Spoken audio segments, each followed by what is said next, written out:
Hey everybody, welcome to this edition of Truth Tuesdays with Satoshisean and Litecoin Lisa. This is where we would put her intro, but I don't have it. So We're working on it. I'll send it to you. we'll get it next week. Yeah. I got a bone to pick with you. Oh my. I watched your meme show. Yeah. And you said, I should have had it all queued up. You're like it was the second to the last meme. And you said, oh, but most women. No, you said all women, actually. Because I was like, really? About Bitcoin, talking to girls about Bitcoin? Yeah. Yeah. Well, So I think you need to retract your statement. No, I actually don't, because I think you do. you know, that is weird. Because I said woman, who's all you guys, and girl, the girl who's watching. And you were the one. No, actually, my sister watched too. So I think she did comment. So there's two. But So you owe me and your sister. No, I said you two girls, and then there was two. There's not a lot of females watching crypto videos. Well, you got your mom.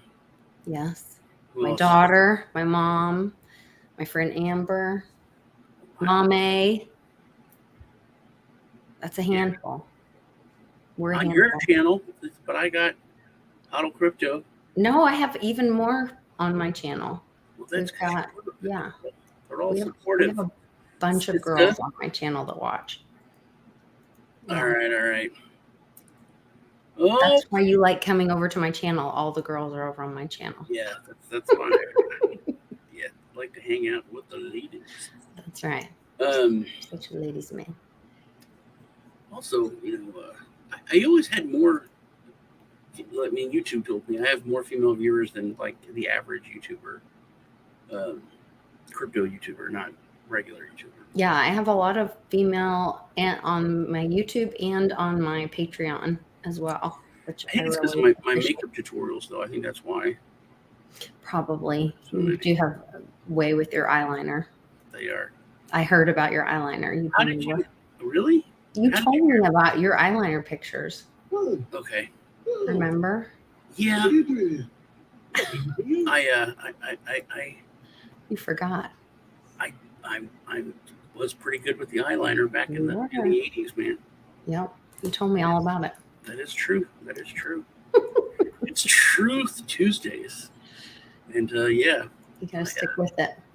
I used to have the eyeliner back in the 80s. What do you got here? I've been in crypto. What should be this 2017? Okay, that's great. That's wonderful. I'm happy. So has Tom and JP Jensen. We have Letha D. Look, I'm just telling you what YouTube says. It's like 90% guys. Well, I can attest to that. When we were in Austin, I got to meet up with you in Austin, and my friend Ledger Gypsy was there. You got to meet her, and we were walking around Consensus, and I was like, oh my gosh, this is just a big sausage fest. There was just dudes everywhere. Yeah. Very few girls. Yeah.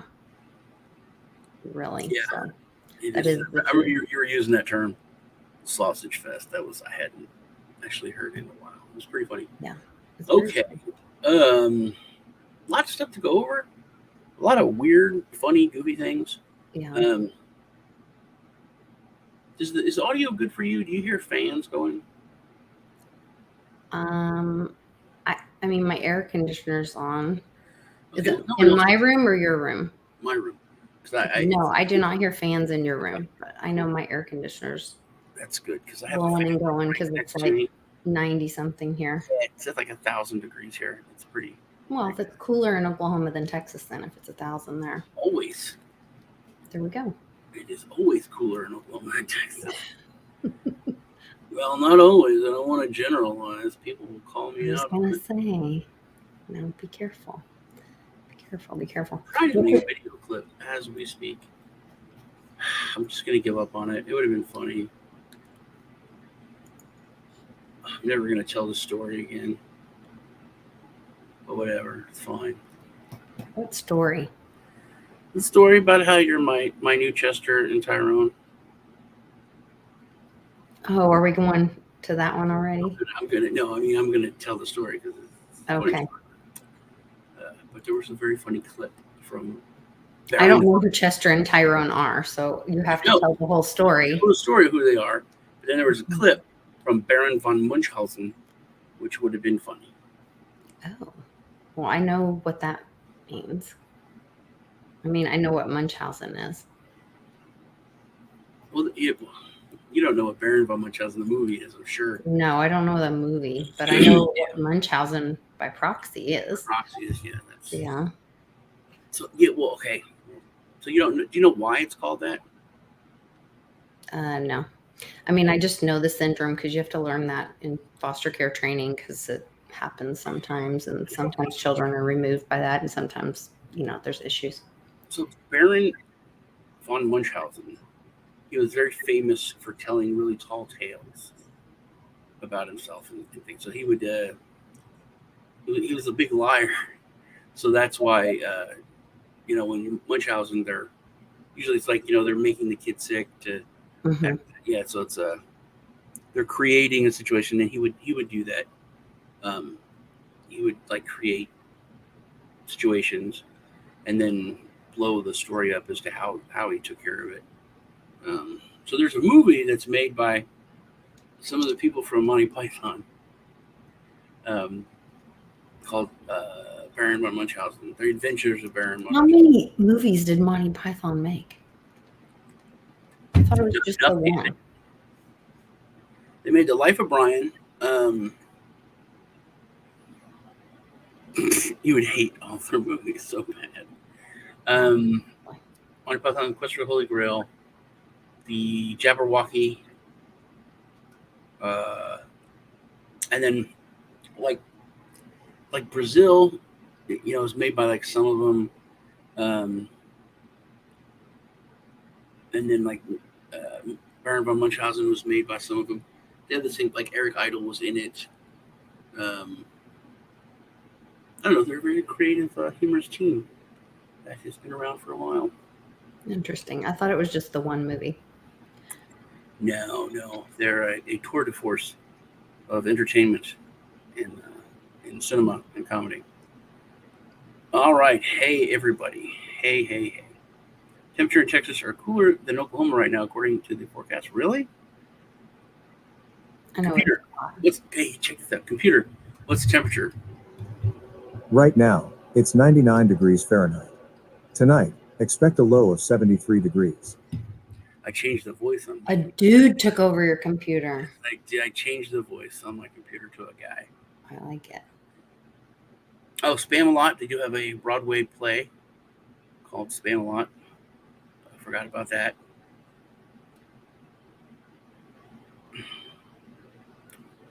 So what's the temperature in Oklahoma? Hot AF. Computer, what's the temperature in Oklahoma City?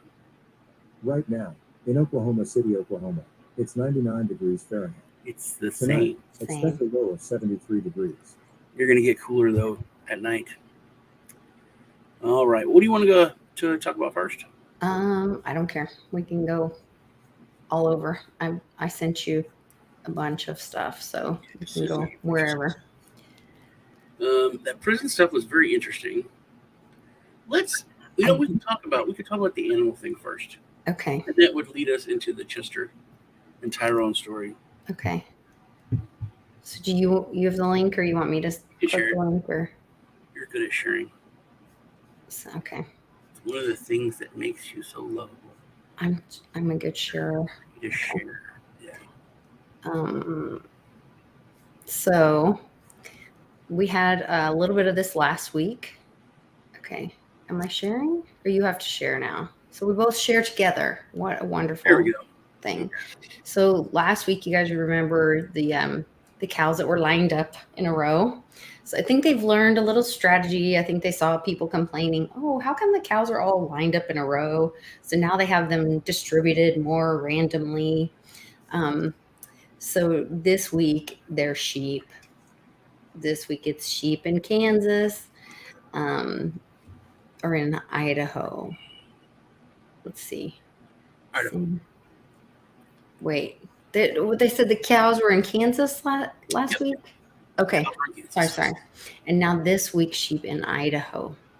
I also heard about a poisoning of people from, I don't think they died, but they were eating some kind of pork or something in Mexico.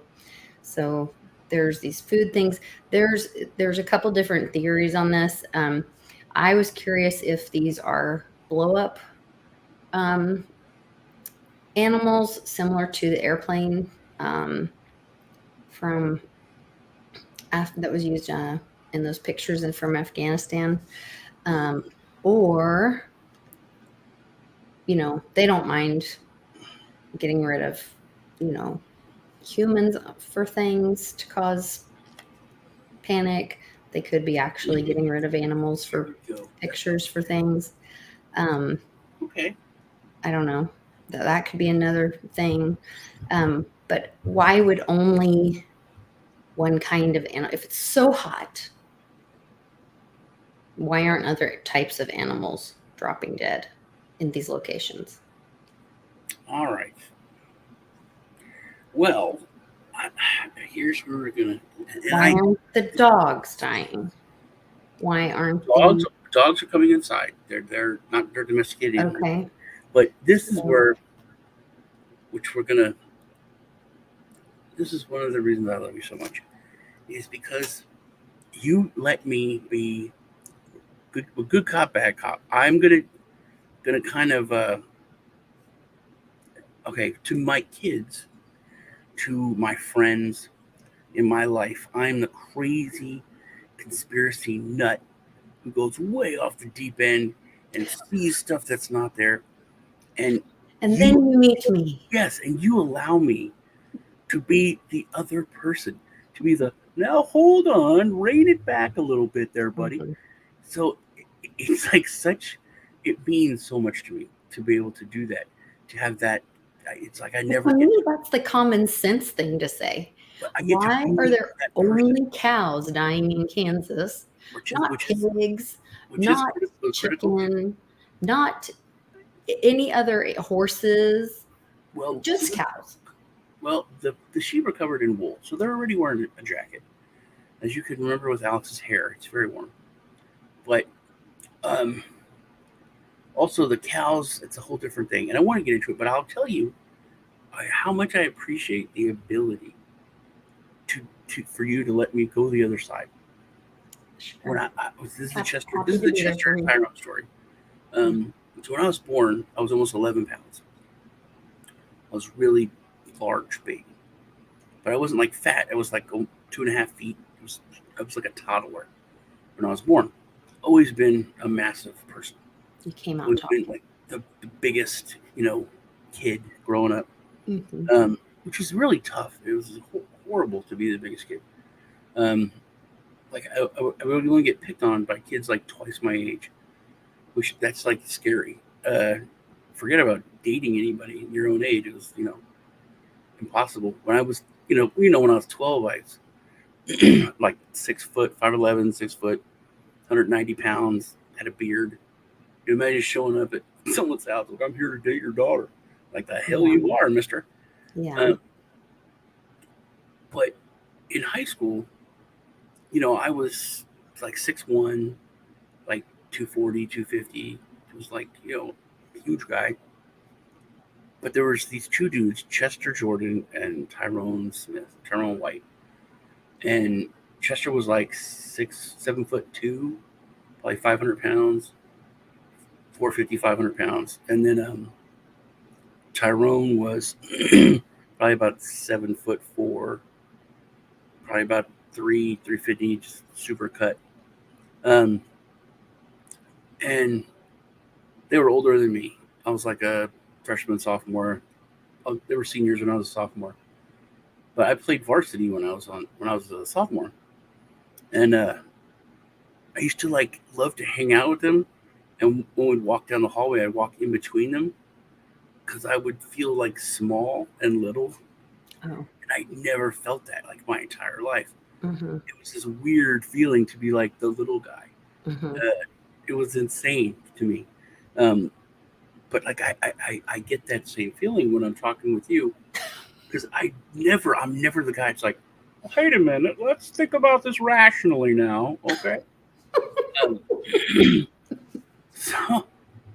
So okay, I believe this is just what I think on this. Okay. It is weird that they're all dying. The cows, when I looked at it, and someone in the chat, where is it, made a good point, and you said to spread fear. Where was it? They would never lie. He's saying that in a joking way. Yeah, I know. Yeah. Thank you very much. I appreciate that. I appreciate that. I think that it may be nefarious that they've died, but I fell into the trap. You fell into the trap. Everybody fell into the trap. We kind of stepped out of it when TPA brought up, just by asking that question, being the sensible guy. Well, how many food plants are there that these caught on fire? We're gonna be running out of food. And when we looked it up, it's like 1% caught on fire. It's not a big deal.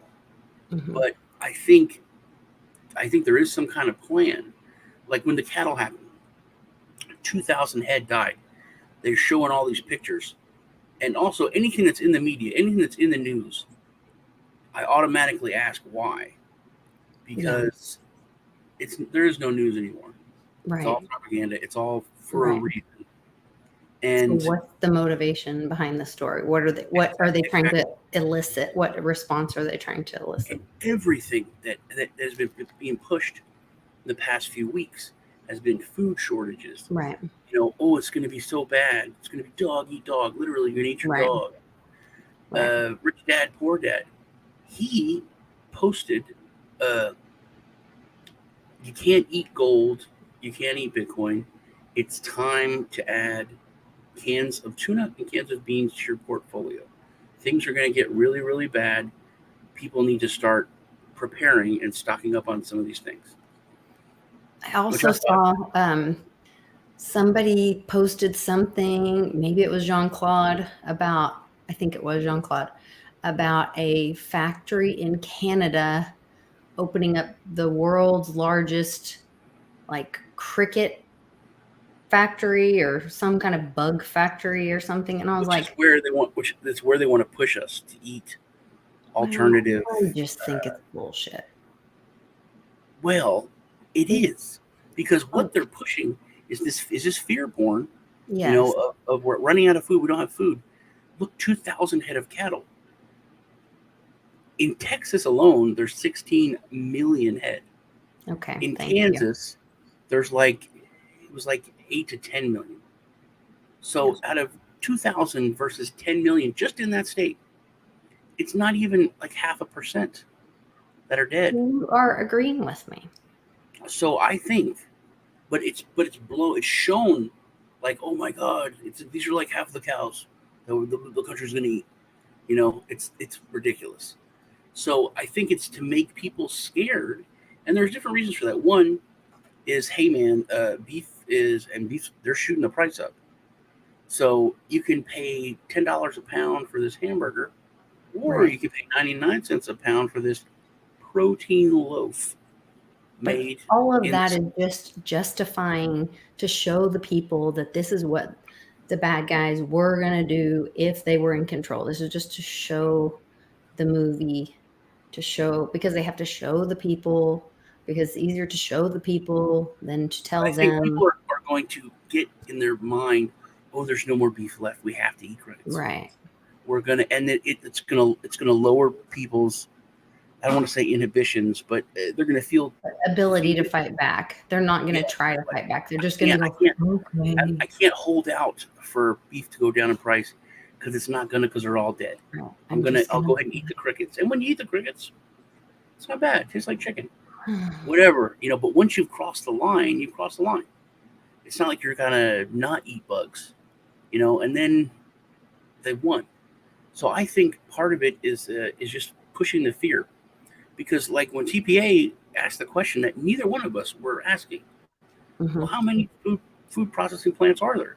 And there's 7,000. Oh, and like 40 have burned. It's not very many. There's still plenty. I thought there weren't a lot of food processing plants. No, there were. Remember, he looked it up, and there were thousands in the United States. Well, I heard something the other day, and I think it was Kathy Woods. No, maybe it wasn't Kathy Woods. Who was it? It was a woman, and she said that the ones that are burning are the ones that are on the flight logs. And Wiki just posted yesterday, and I shared the link, and I shared it in my Patreon as well. But all those links are live and out again. All of the emails, all of that stuff is out and live. And apparently Mike Pence has lots of short friends and all that kind of stuff. So I never know what you're talking about when you talk code, because you're so weird. Well, that's okay. Short friends. Short friends. And that's why he made the choices that he made. Yeah. For midgets? The Lollipop Guild? Mm-hmm. Lots of. You have to tell me afterwards, because I don't know what you're talking about. But a lot of people are coming to my way of thinking, the very negative, and screw it, it's all broke. It's too broke to fix. I think people are seeing that it doesn't really matter who you vote for, because it's controlled. It's all controlled. It's all. Here we go. Over 20,000 food processing plants in the United States. Thank you, public. So, how many? But then that's not a negative way of thinking. That's saying. No. But the negative way of thinking bullshit. Is people are saying it can't be fixed anymore. That's saying it's not broken. No. It's so broken it can't be fixed. The car has blown up. You can't. It's totaled. That's just saying that we're being lied to and it's not broken. That's just saying that. No, we're being lied to and it is broken. And people are saying it's going to take violence. It's going to take tearing it down and starting over. We're going to have to, pull a Israel and just throw the government out and start over. Well, speaking of that, I talked about that yesterday briefly. I don't know if I shared that one with you, but I talked about that yesterday on the show. Israel, for the 5th time in 3 years, has dissolved the government and is holding their 5th election in less than 4 years. So it's possible that we could do the same thing. If you want to share that. It is. And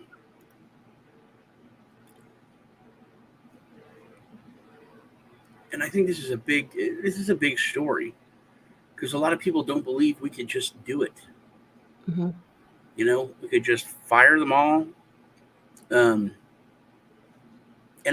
the system is so broken. See, this is something, Jason, I wish I could believe that there were any good guys controlling anything. And that's, I think, the sentiment that a lot of people are getting. It's over. We have to tear it down, get rid of it, throw it out, throw out the baby with the bathwater. I'm sorry, baby. You're on your own. Be raised by the wolves and the monkeys. We got to start over. Which I think we need something radical. Yeah, that was interesting to see Macron lose. Um, And there's the comment above that, that the 3-letter agency bought 700,000 worth of ammo between March and June. I would love to know your thoughts on that, because that made no sense to me. And I know they also ordered for the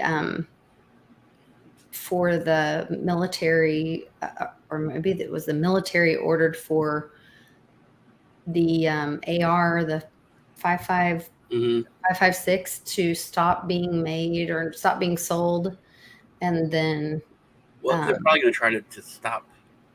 It's all, see, that's the thing. It's all scams. Like the thing about the revocation of all the pow-pows. bells. Yeah. If you stop making ammo for AR-15s, you're effectively stopping people from owning that gun because it's worthless. It's just a hammer. It's an awkward bat if you can't load it. But why would that 3-letter agency buy that much ammo? Do you know who bought millions of rounds of ammo a few years ago? No. The Social Security Administration. Really?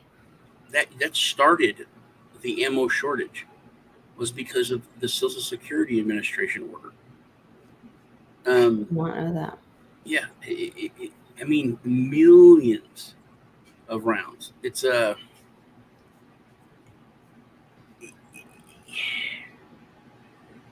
you could look at it as really nefarious, and that if there was some kind of illegal, unconstitutional push or takeover, it would be through one of those agencies that you wouldn't think of. Mhm. Or it could just be something as simple as they wanted to squeeze the market, get the price raised up, and then make it there would be a shortage, so regular Americans couldn't afford to buy ammo.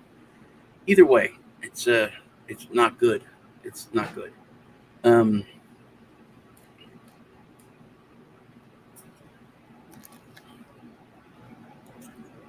How does Biden cut production in a free market?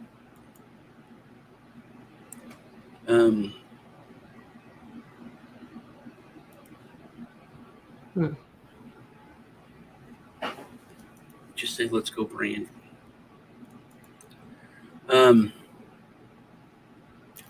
Okay. So what are your thoughts on Israel? I believe it's protected by God. I also think there's, spiritual warfare around all that. I really think that there's a lot of this follows, these holy days or holy dates that are happening. So I think it's really interesting that this just happened. You notice when this is posted, all of this. And we're going into solstice tonight, which is typically when they do like the burning of the witches and all that kind of stuff. And I think it runs from like now until, is it the 22nd of July or something, that it's in summer solstice into, so I would anticipate that there's like some battles and warring and spiritual warfare kind of stuff going on now through like the 22nd of July. Mm-hmm. But this is basically like a coup.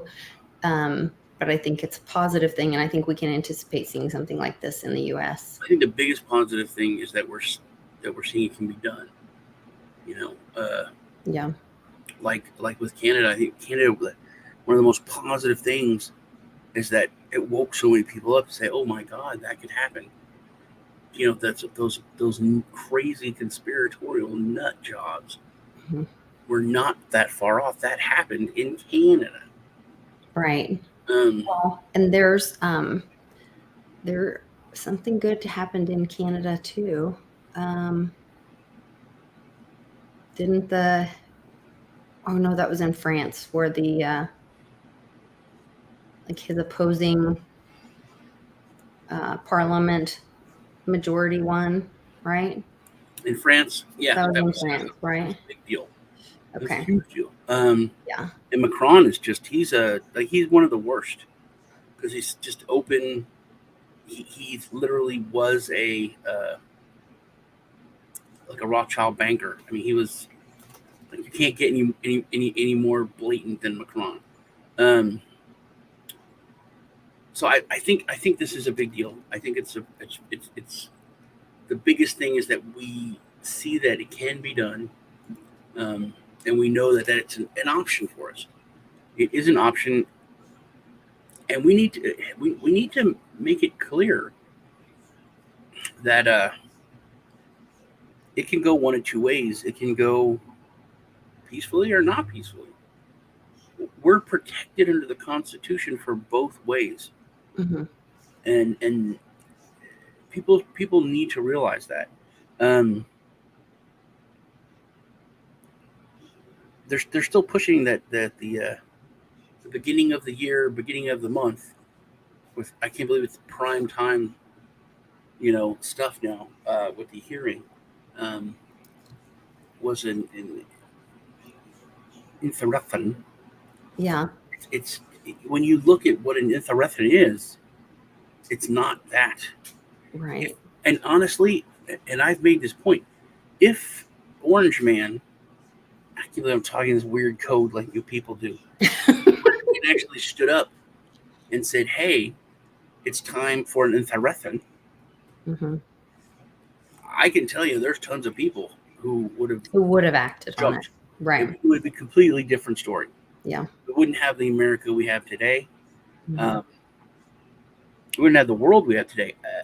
In all honesty, I'll ask you a question. Do you think Russia would have invaded Ukraine if we would have had an insurrection?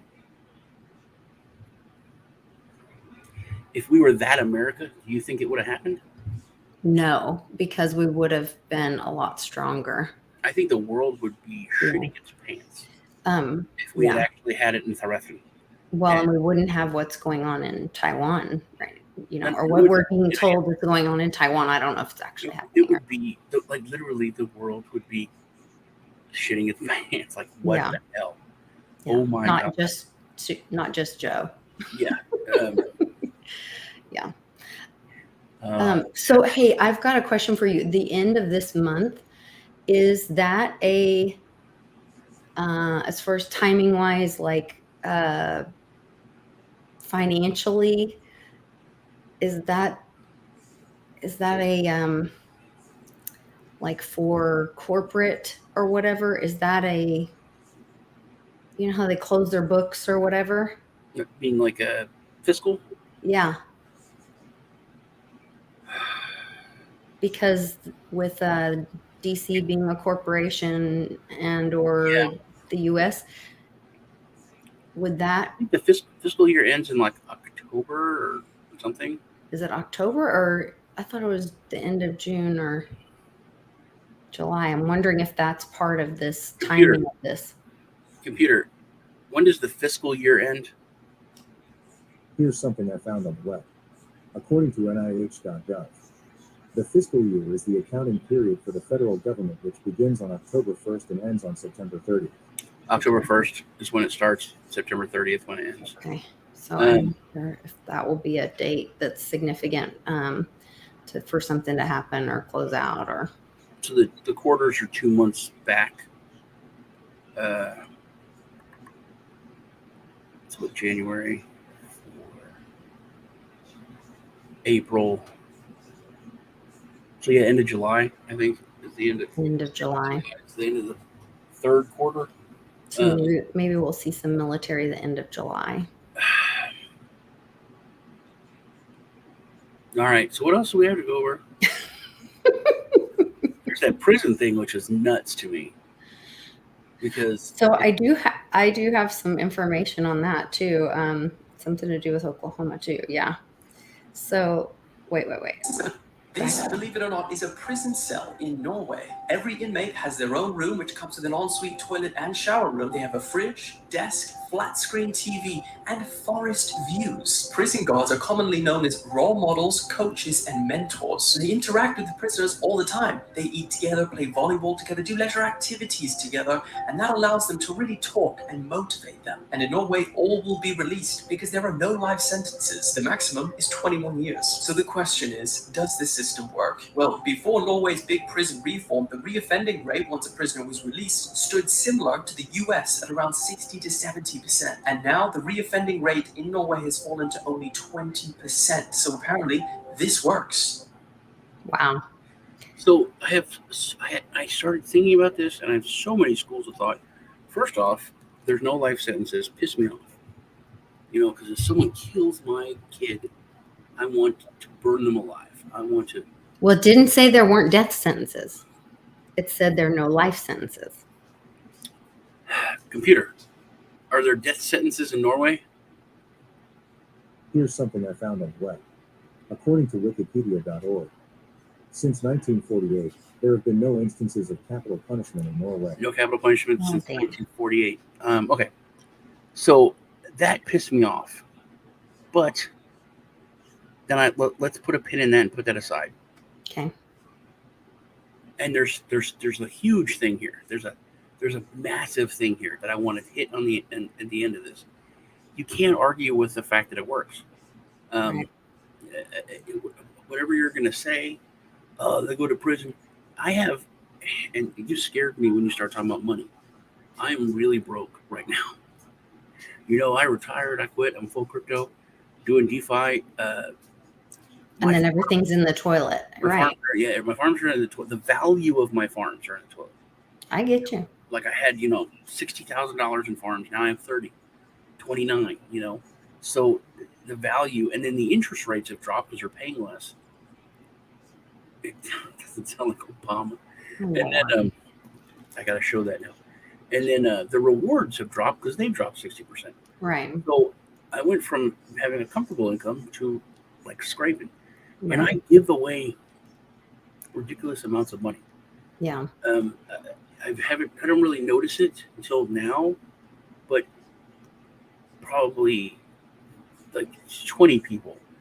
I mean, hey, Sean, I need $20 for gas. My Cash App is just sending so many people money for, all these just terrible lost souls that Well, you've sent me copper for the show that I give away. I gave away copper. I think Howie One is in the chat. He got copper and he won the silver too at the meetup in Peoria. So I give, especially with raising the kids and with Robert, there's so many friends he had that were just terrible upbringing, terrible. Like Christmas, I used to go crazy. I mean, I still go crazy. I tried to control myself, but I would buy like a Bluetooth speakers or something that I got a good deal on. I'd buy like 50, whatever. Yeah. And I'd give those away. And a lot of kids are like, I've never got a Christmas present before. Yeah. I'm like, what? You're lying. And like, no, this is the first Christmas present I ever got. So, but my point is, now all those kids are, 20-something year old adults who are still in, bad places. So yeah, they're all, always message me, and it's, I give out a lot of money, and now I don't have like all this extra money to give out. It's really kind of hurting me. What were we talking about? What we were talking about the prison thing. Oh, the prison thing, right? Okay. And you're talking about. So there's this girl who she was friends with Robert, and she lived in the trailer park down the road. She lived with her grandmother because she was taken from her family by CPS. So she lives with her grandmother. Her grandmother's nice. Her grandfather died, so I would like give her like a ride to the grocery store. I was friends with her grandmother. And then her grandmother died of cancer, and she was like 16. Mm-hmm. So I took her in. She lived here for like a year and a half until she was an adult. She's very messed up in the head. Mm-hmm. So she's, left. We've had a weird relationship. She, stole from us and screwed me over, but she's a survivor. Then she dated my nephew, Tony, which, he hung himself last year. He always said I was his best friend. It was really tough. But she's homeless now. She's out there, and she got arrested. This is my point of the story. She was staying somewhere, and then they like kicked her out. She went to get her stuff. The police came. The police grabbed her, and she like fought the cop off, pushed him, and like kicked him off. Oh, by the way, she's like 89 pounds. Right. Very tiny Then girl. now she gets assaulting an officer, Right, she and did. So she gets arrested. She's in jail. She's in jail in Bell County. That's a whole nother thing about America and the prison industry, that we're the only prison that is an industry that is for profit. And there's so many things that people don't realize. Like, I don't understand why it's legal for you to charge an inmate 10 times as much for food as it is on the outside. So, like, you can buy a pack of water that's a dime, but it's $1.20 there. Yep, and they have to pay to use the phone. They have to pay all these things. I had to pay money, and then I was able to text to her and to someone else. They are slaves in there, and it is an industry. And if you look into slave labor, the family pays money to this industrial complex. And if you look into who owns a lot of these prisons, or who owns shares or portions of these, a lot of it is owned by hip hop and rap artists, government people. Well, government, but also the music industry. But also, it's terrible. They're not like really nice. There's a lot of places. There's no air conditioning in Texas. We got animals dying. But my point is, like, if you look at who's feeding, well, you wonder, well, why are they? Oh, that's why they're feeding that mentality of banger. You're going way. Yes, it's super conspiratorial. But it's not conspiracy. It's fact. You can look it up. They're feeding their own industry. You know what a conspiracy is? It's just more and more people working together. It's not a negative thing. It's a crime. You can get arrested for conspiracy.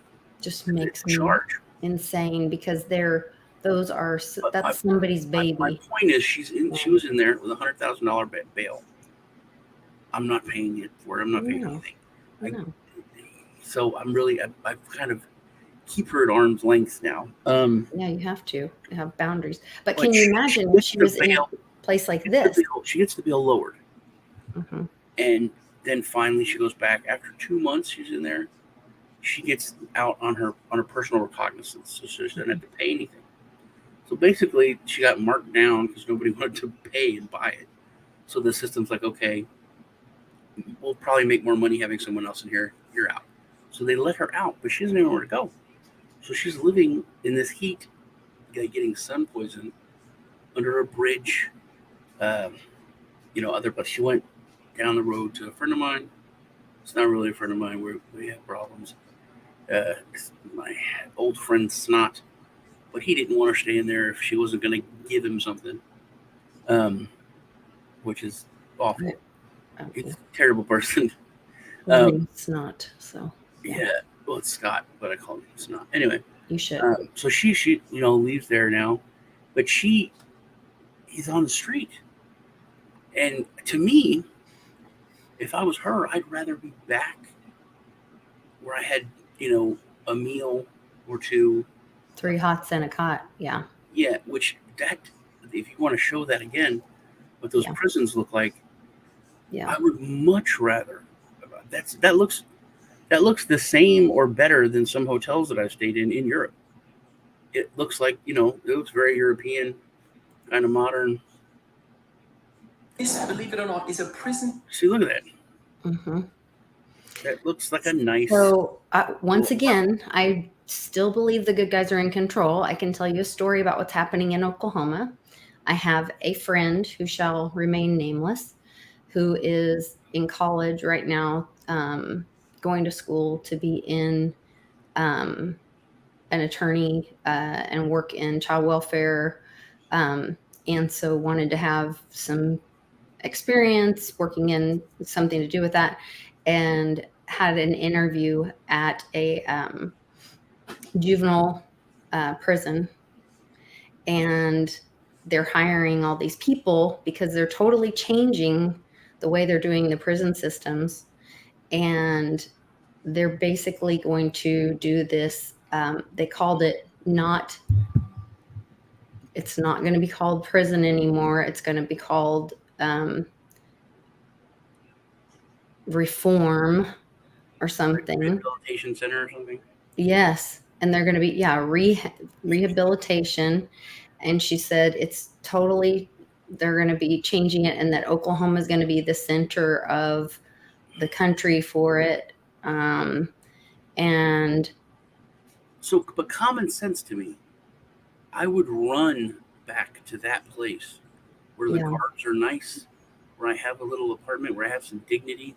Mm-hmm. I'm not under a bridge like a troll.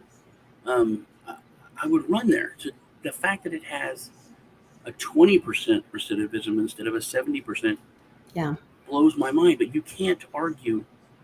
You can't say you're a critical thinker. You can't say you believe in science. You can't say trust facts and then not out to that. You have to say, and think about the story you just told of that girl who she's had this terrible upbringing. She was removed from her home situation, put with a grandparent who was just a clean, safe place to live. Then the grandparent passes away.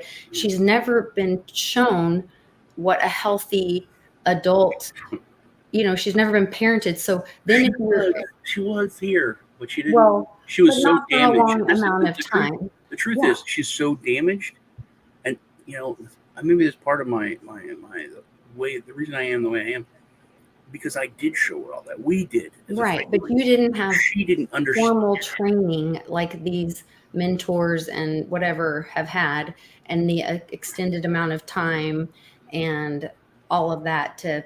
I don't think she has the ability to comprehend it or to understand what that kind of love is. I think she's that she's just broke. Yeah.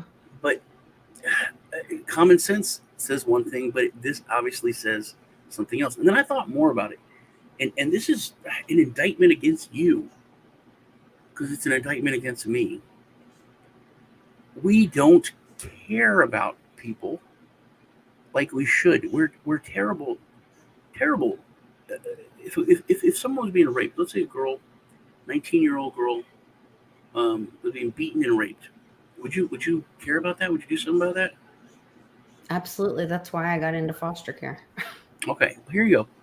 I'm willing to say that you wouldn't, and you'd be accepting of it. I'm willing to say that. What if it was going on within a few miles of your house? Would you be even more inclined to do something? Sure. And I don't think it matters where it happens. I think we all care about that. What if that 19-year-old girl? What if she had stole a car before? I don't think that matters. You don't think that matters? No. I'm telling you right now that there's people. Let's say there's a guy. There's a 19-year-old kid getting beaten and raped, and we all know it. About 20 miles down the road. Nobody cares. We make jokes about it. That's life in our prison. We know that there's going to be rape, and it's part of the prison sentence, and we know it, and we're that our real. Well, that's like that the movie that I was watching last night, that girl 27, that they literally were discrediting her.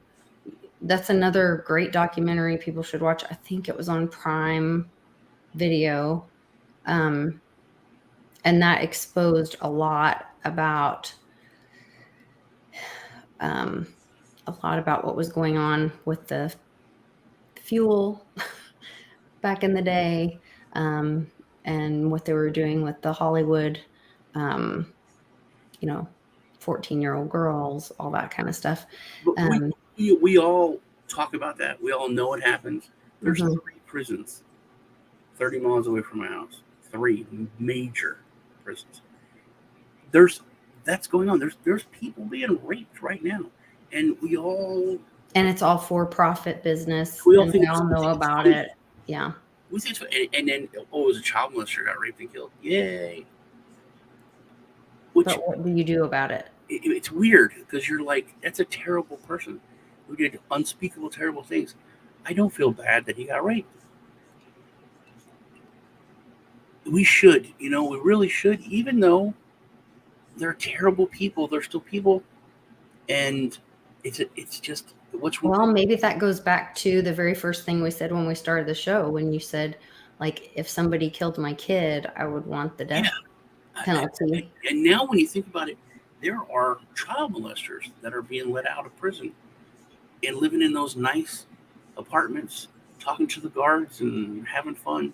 Now it changes what you see. It changes that picture. Mm-hmm.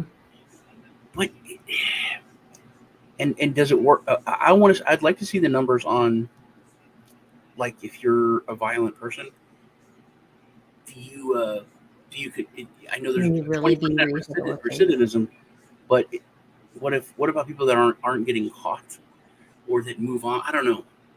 It's hard for me to just accept that this works and, like, terrible people. You want vengeance. You really do. You want vengeance. You don't want justice. If someone did these terrible things, you don't want them fixed.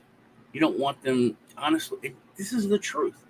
You don't want someone to come out of jail. There is a portion of the law that is there for punishment.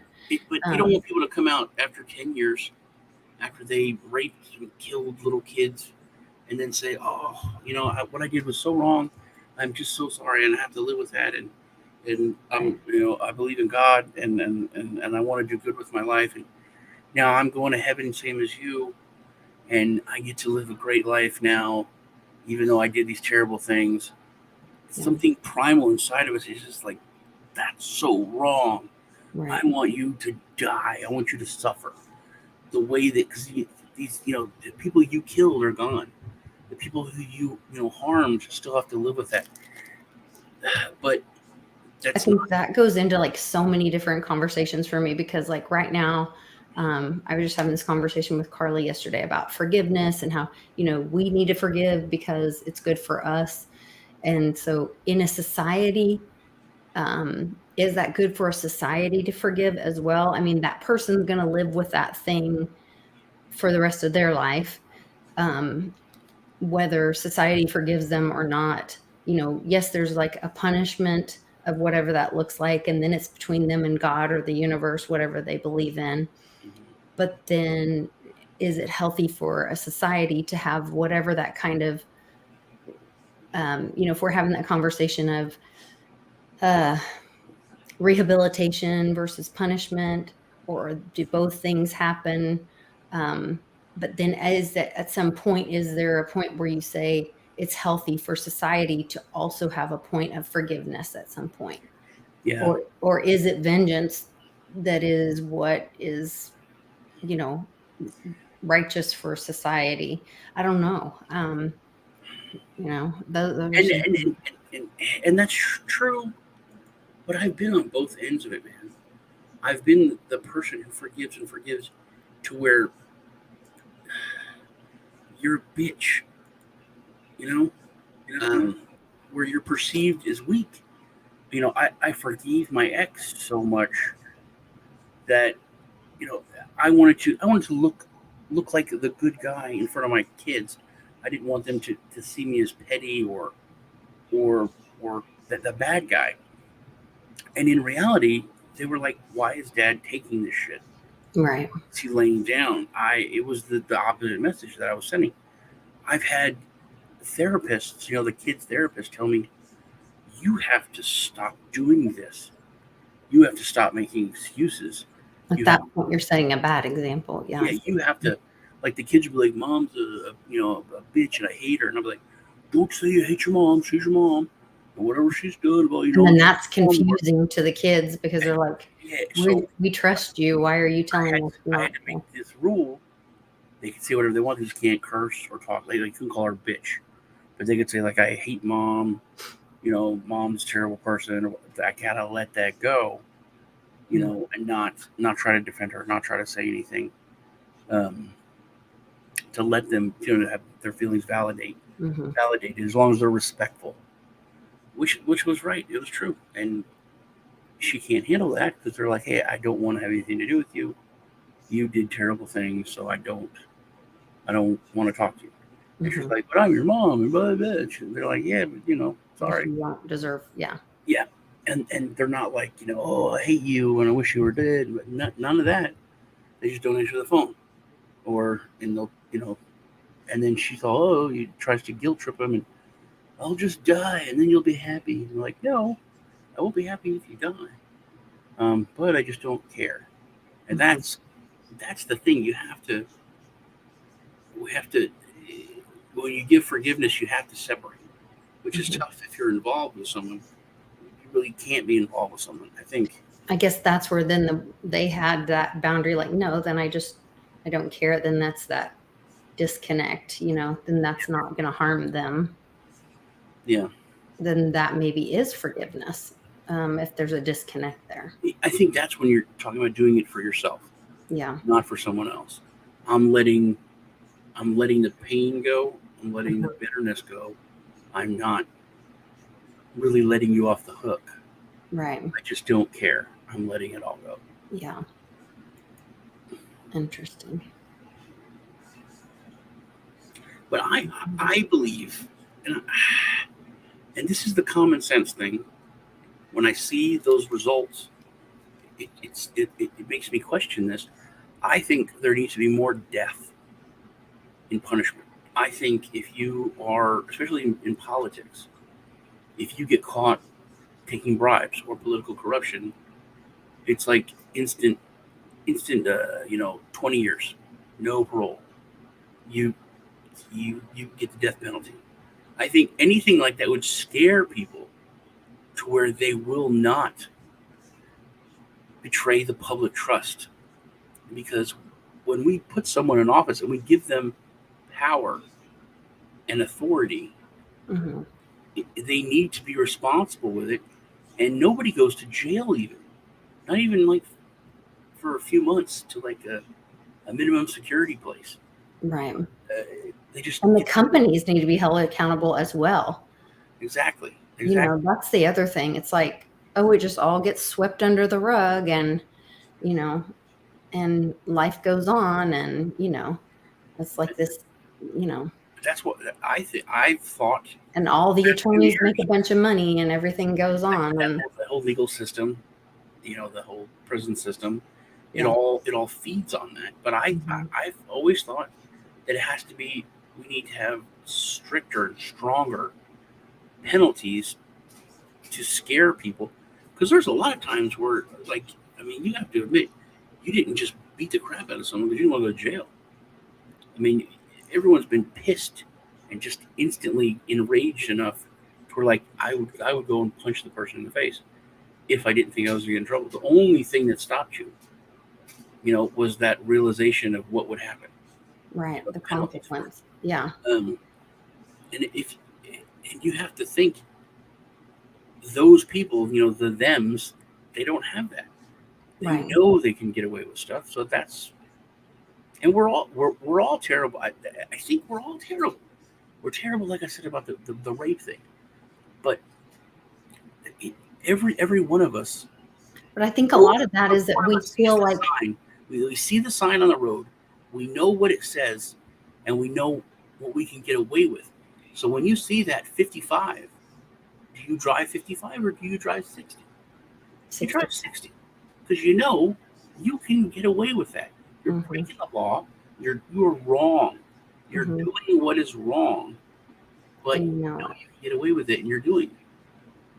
But I also think that you also feel like disempowered to do anything about it as well. We know what happened when we did try to do something about it, when we said our opinion in November, and look what happened. Or I call somebody at that building downtown and I give my opinion. So it's like, that's the other thing is like, well, what are you going to do? I mean, I scream my head off because they put a walk-in dangerous clinic at my child's school. And that's another thing. And I think I shared that meme with you, that we need to stop calling them public schools. We call them government schools. No, I've been sharing that with everyone. I was like, Sean came up with the best thing. Government schools. Just like government. They're not run by the public either. And then my friends have argued with me, like, we hire and we vote in the school board. It's all run public. I think it's been so obvious the school board, with their little bit of power, they don't give a crap about what parents think. There was some great news today on that. The SCOTUS passed that to protect the First Amendment, that they struck down the main law prohibiting state tuition assistance going to religious schools, and then also preventing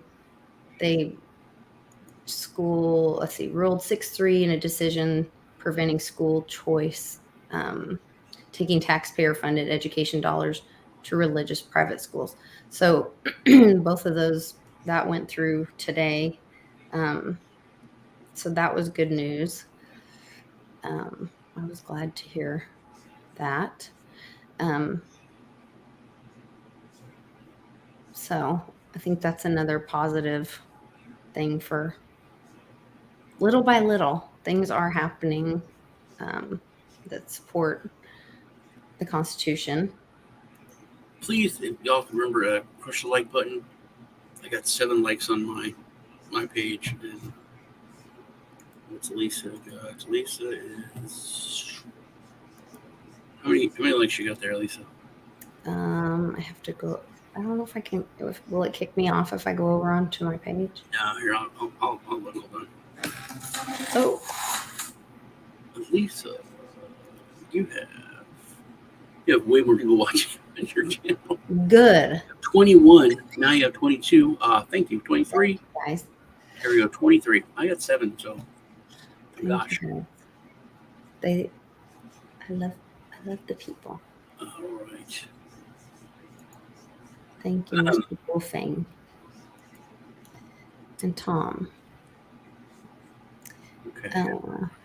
There was another article though I wanted to share or talk about. Head over to my page and throw me some likes too. I appreciate it. Yes. But yeah, there's one other thing. And then when people, I mean, because when you get on a local level, I think that's what's scary, and that's the thing that the Beatles had pushed with Sunlight is, getting things back on the local level. Yeah. Once we did that and people were pissed, the government labeled them as terrorists for being pissed at the local school board. Thanks, Silver Jim. And you made the point about SCOTUS. To me, that's like the last. The presidency to me has fallen. Congress to me has fallen. The last true thing that works is the court, because no matter how bad they mess things up, you can get it to the court and they can fix it. I believe in the Supreme Court more than anything else when it comes to government, for the simple fact that, well, it used to be non-political, that the people, the justices there believed in the law and believed in what's right and wrong over everything else. And we saw that when Trump brought in Barrett. And everyone thought, oh, she's a lapdog and she'll do what he says. And then she didn't. Like, her first ruling was like not that cool, which I think was the way it should be. I remember I watched this documentary on HBO about Muhammad Ali, and when he had his court case before the Supreme Court, and the judges, a lot of the judges of the Supreme Court, terrible racists. They hated him because he was black, but they ruled for him because even though they're terrible racist old men, they really loved the law and they knew what was right, what was wrong, and people had the ability to put politics aside and do what they're supposed to do, whether it's their job or whatever. And those things didn't come into play. I don't know why people think that people can no longer do that. But I think the Supreme Court is so important, and that's what we're seeing is the last thing that they're attacking. And they're talking about, to get rid of the Supreme Court, that the Supreme Court is the problem, when I think the Supreme Court is the last thing holding this thing together. I agree, which is why they're attacking it. Yeah.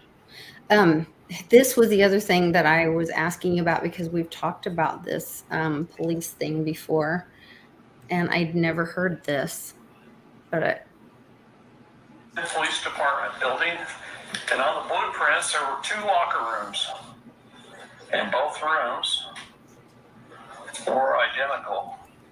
But when I built the City of Bend Police Department building, I had to build 2 locker rooms. And I said, how come? Because this one's filled with the duty uniforms, and this one's filled with their United Nations uniforms. If you look at State House Department publication 6227, written in 1961, it's an order from the United Nations to tell the police departments to begin to find ways to confiscate our firearms. The foreign nation has to work through our State Department. So all the police get instructed from the State Department. We found this out in Houston, Texas, when the floods happened a few years ago, and the City of Houston Police Department had to put on blue uniforms. There's warehouses all over this country with UN ATACs, assault vehicles, all over this country that the chief of police has access to. He can't touch it until the United Nations tells him he has to. yeah, that was bizarre to me. So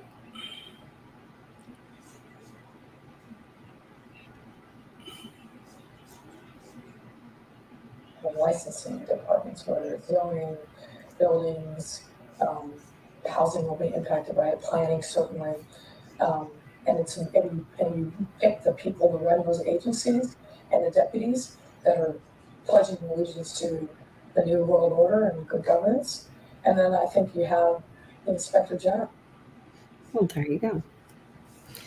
So it's called UNPOL, UNPOL, the United Nations Police Force. The mission of the United Nations Police is to enhance international peace and security by supporting member states in conflict, post-conflict, and other crisis situations to realize effective, efficient, representative, responsive, and accountable police services that service and protect the population.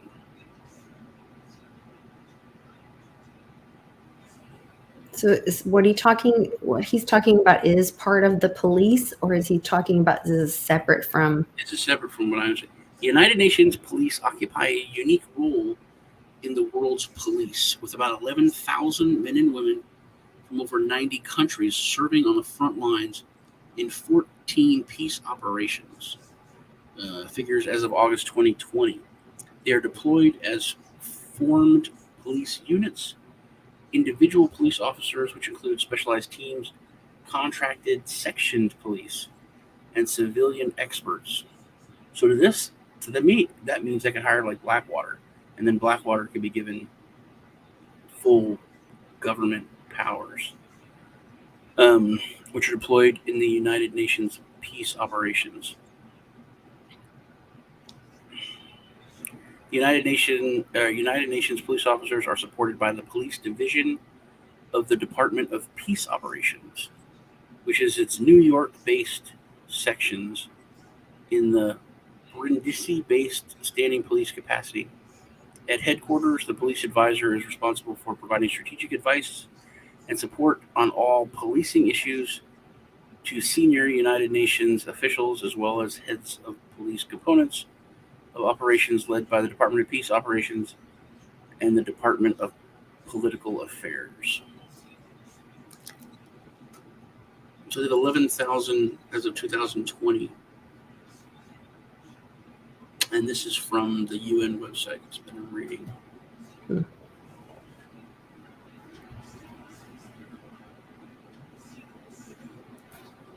So I had never heard that video before, but I thought that was... There's something I want to read. Hold on. UN police has a number of vaccines that member states can nominate candidates for. God, I'm such a conspiracist. Vacancies. They have vacancies, not vaccines. Oh, vacancies. You misspoke. It's reading it wrong. They can nominate people Police for for vaccines.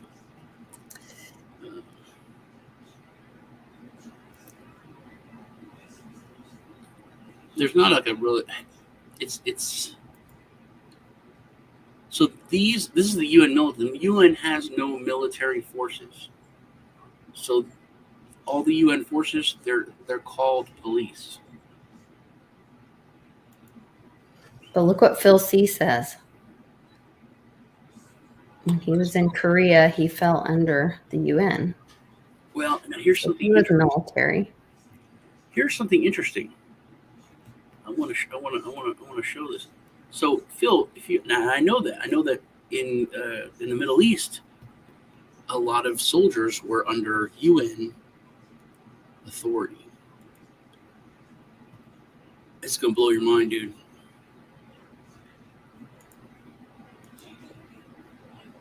Okay. How? Where is it? Did it just disappear? It just very pissed off.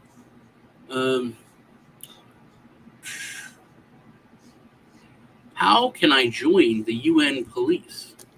So how do you join the UN military? There's two ways to become a UN police officer. If you are interested, you must consult your own police service on how to apply through your government. So that's kind of what that guy was saying then. Yeah. So they do have a direct, because you can't join the UN peacekeeping force. You go through your local police constabulary. You consult your own police force on how to apply through your government. The United Nations Police Division works closely with permanent missions in the United Nations to find the skilled officers required by mission mandates.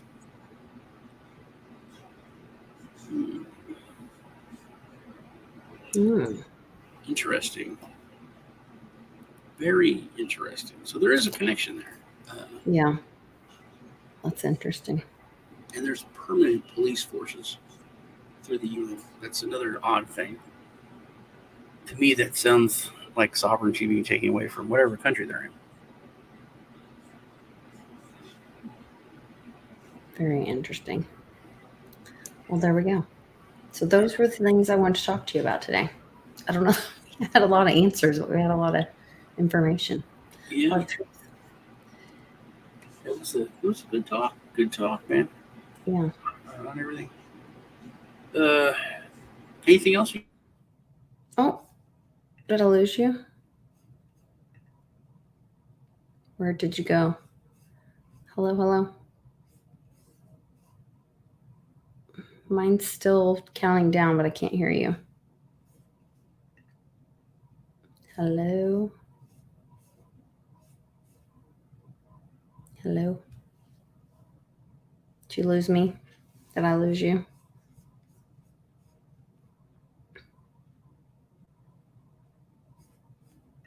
Hello?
Hey, Lisa, how you doing?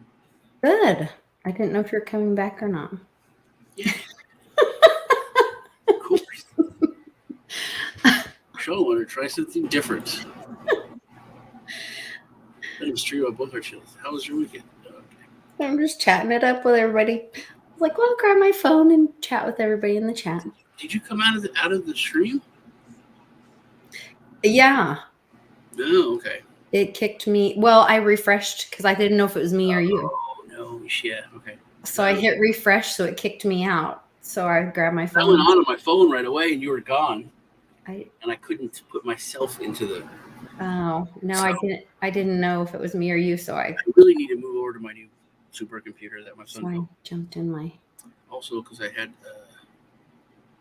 an idea to start a new channel to do just like news, daily news thing. Thank you. It's a good idea. Anything you guys want just to talk about? Oh, it's for Would You Wednesday. Wednesday. TBA. Mama Bear. Jeez. All these women.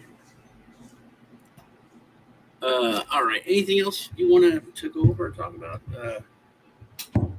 How was your meetup with Clinton up there? Oh, it was wonderful. We had a great turnout. There was a lot of trouble with people getting there. There's, another conspiracy, but lots of pilots missing. Yeah, what happened with that? Why don't you talk about that? I would like to hear what you have to say about that because I have no idea what happened.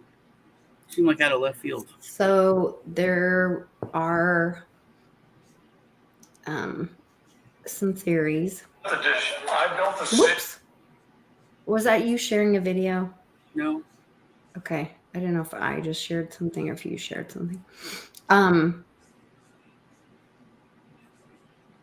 So hold on, I'll share this. When we came to Austin, my friend that I traveled with, she works in Chicago part-time and she's in Oklahoma City sometimes. And so she flies a lot. And then the flights have gotten crazy expensive through Delta that she usually flies with. So she's like, forget this. I could fly to Austin. It was going to cost her over $1,000 to fly to Austin, or maybe it was our trip to Georgia in August. I can't remember. It was flying somewhere. It was going to be like $1,200 or something. And she's like, or I can use Southwest and it's like $300. She's like, what is up with this? But then she's like, but I can't book out more than like November or early December. And then I was showing my husband, I said, yeah, look, you can't book out till November or December. And then he shows me, he's like, no, look, now it's January. So it's about 6 months. You can't book more than 6 months out on Southwest. And so there's something going on there. Then they're saying it's pilot shortages. But if you go and watch there's that Netflix video or documentary that I've been telling you guys to watch on Boeing. And I can't remember. I think I sent it to you. I've sent it to a couple people. I can't remember what it's actually called. It's not called Boeing. But it's about the 737 Maxes, Air Max, that Trump refused to do his Air Force One on. And so what they did is they were making this more efficient engine or whatever. But then if they did that, they were crashing. Well, what they needed to do was to retrain all the pilots. But to do that, they would have to take all of them out of service. And so it would take all these hours out. Yeah, they want you to think that. I think they're possibly retraining a lot of pilots. I was also given an article by a friend that says this. So magically, on June 14th, this private aviation group grounded their entire fleet And every team member at their 21 base locations has to focus on what matters most to their company: safety. Stay tuned for our 6th annual safety summit. So now they're grounded as of June 14th for safety. And this company is a private aviation. There's some interesting people that are following and using this company that are known to be some freedom people that are kind of on the inside. So I don't know. Interesting. What about what the SEC said, or about the crypto market? They're not going to do any crypto bailouts. Oh yeah, I sent you that too. That was, I think, pretty good. So they're going to force the crypto market to stay a free market. I think is that the way you look at that? Yeah, that's the way I look at it. Okay. Fine. I think that just shows. Talking about the airline industry. First of all, I don't think that's a woman. But I guess you be you, dude. But yeah, so does not support crypto bailouts. So that could be a positive thing. Then that would crash a bunch of the Ponzi's and which is the way things should work. Like I was saying, right now we should have like 2 airline companies. We shouldn't be talking about American Airlines. They shouldn't have had any say. And maybe we do, and maybe that's why it should be gone. We should have Southwest and JetBlue or whoever, because they were the ones who were positioned when the airline industry crashed before the government bailed them out. Well, and maybe we won't have chemtrails then. Maybe that's what's happening, is that we maybe the ones that took the payouts and may have been taking things on their plane they shouldn't have been, or doing things with their planes that they shouldn't have been, or were in the clubs that we aren't in, are now being done away with. And that's why. I mean, as this transition happens, there's going to be inconvenience to the normies. And that's why, some of the food processing places go away.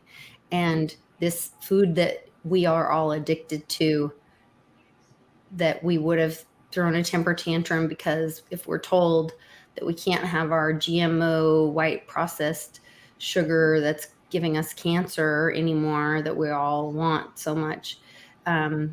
If we were told that, that's bad for you, you can't have it, we'd throw a fit. Well, instead, if it's just taken away from us and it's not their fault, it's, a crisis's fault, well, we're just sad about it.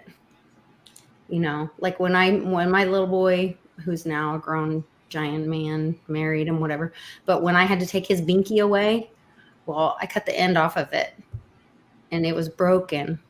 And we were so sad that the binky was broken, and he threw it away himself. And then I wasn't a bad mommy because the binky was broken, And I think for the normies, that's what we're going through, is because, we're also addicted to all this shit that's bad for us. Mm-hmm. So they're getting rid of it. They're helping us get rid of it for us in a less painful way. And I think that's part of it. Also, Ezra is doing really good. I know. I saw, I posted something, I think yesterday, on Autumn's page. So that was really good. So exciting stuff for them. Sweet baby. Yes, he's. I think he's going to do awesome. All right. Yeah, I think this is a positive. I do. I do, because then when it comes back, like in a week or whatever, I think I'm it'll not be saying more than 2 weeks, and I'm then not saying that it will, but it's Yeah. going to come back. And when it does, this can be reposted. That all the other markets that needed bailouts, crypto doesn't, and that is basically why it was started. It's not supposed to be part of that system. well, this is the other very telling tale in my little conspiracy theory mind. Why in the world would the Secret Service be posting this? Did you know that our agency was created to combat counterfeit currency? And it's still our mission today. Learn more here. Did you go to learn more? And then did you see this, the arrow on there? This is dollars. No. Is that a real thing? What do you mean? Is that a real thing? I don't recall ever seeing that arrow on a $10 bill. No, somebody drew that on it. But why would they pick that picture of one with an arrow on it? With the red arrow on it. I'm going to look because that is weird. There's not really an arrow on a $10 bill. Well, there's something there, right? There's like a bell. I don't think so.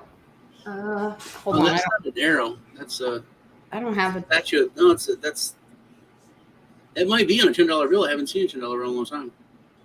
That's the Statue of Liberty's torch. Is it? Does anybody have a $10 bill? I can go see if I have one, but I don't think I do.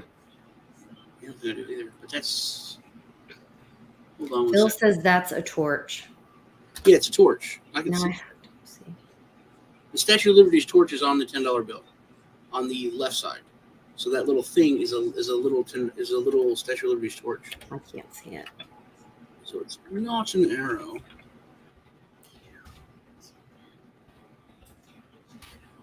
See, this is what I'm talking about. Fade it in there, sister.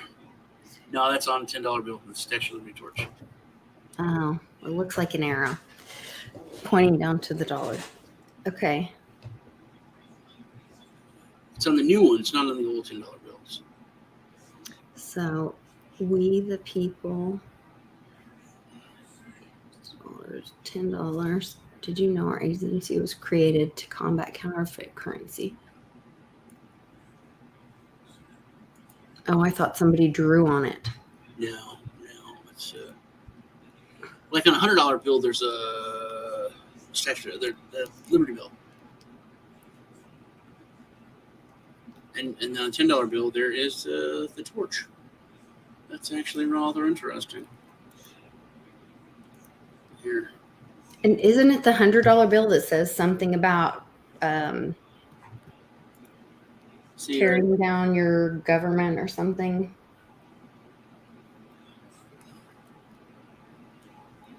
So these are all the $10 bills. Doesn't the $100 bill say something about tearing down your world government? Oh yeah, that's much better. Yeah, you go and look.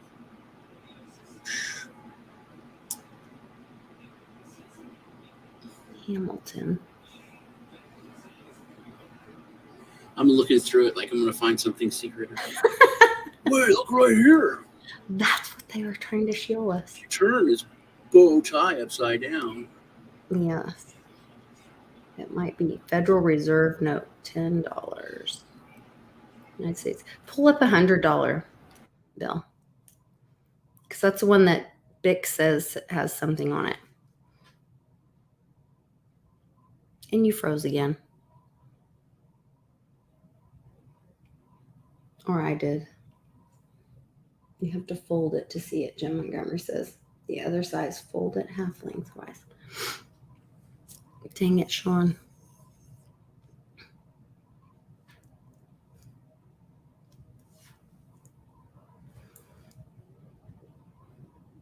Yep, it's good. Sean frozen again, not me.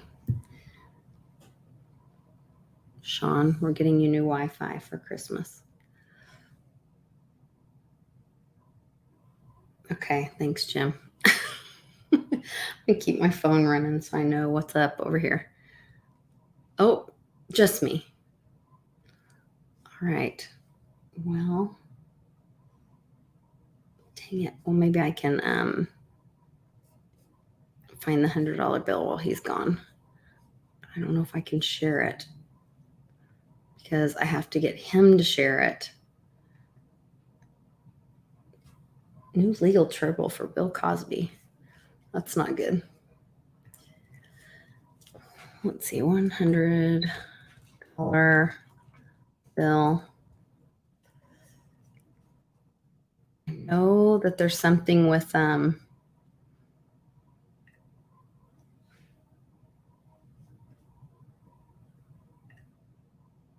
no, that's not it.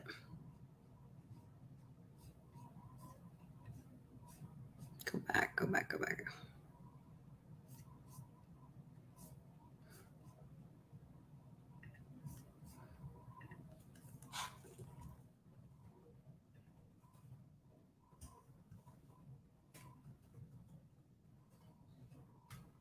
Okay, images.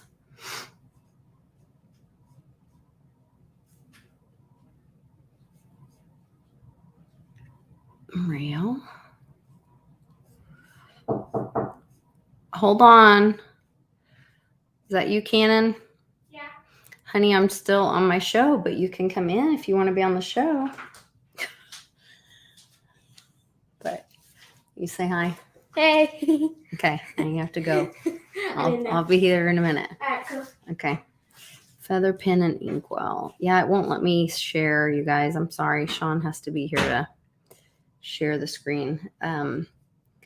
But I know that Bix was saying it says something on the backside that says something about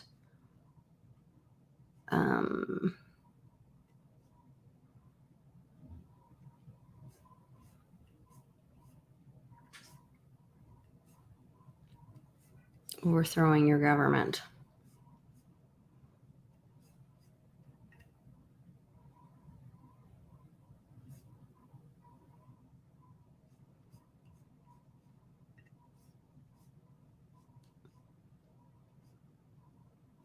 But you guys can't see what I'm saying or what I'm seeing.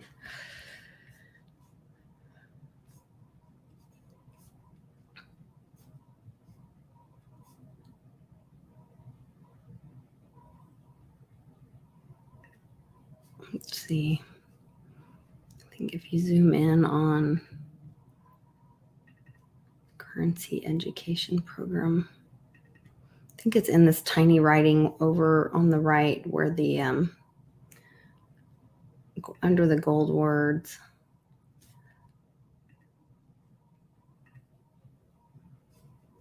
Oh yeah. Color shifting in Bell Inkwell.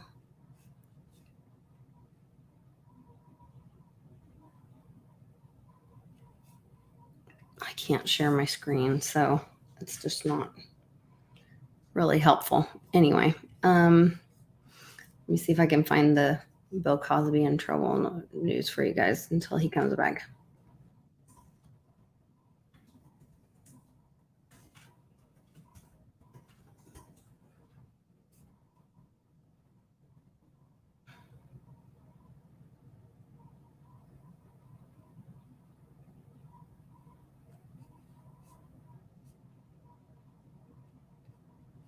It was like a month ago, but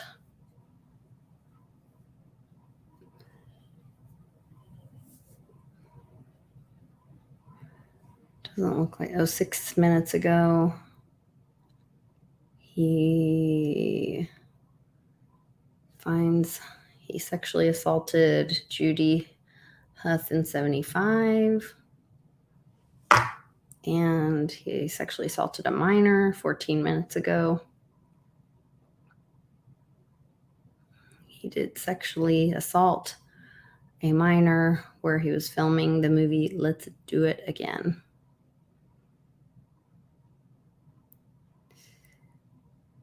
Yes.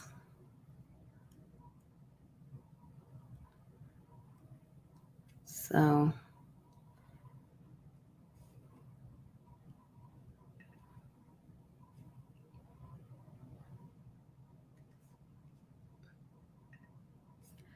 Bill Cosby sexually abused Judy Huth in the 1970s, and he is charged with $500,000 in damages. They decided today, 3 days of deliberations, and in Santa Monica. Let's see. Dang it. All right. And he got a 2004 rape of Andrea Constand, which was vacated in 2021. So, Well, geez. so I get back into something crazy. yeah, Cosby just got charged with he sexually assaulted a minor in the mid 70s, and he was the jury awarded Huth, which is Judy Huth, $500,000 in damages.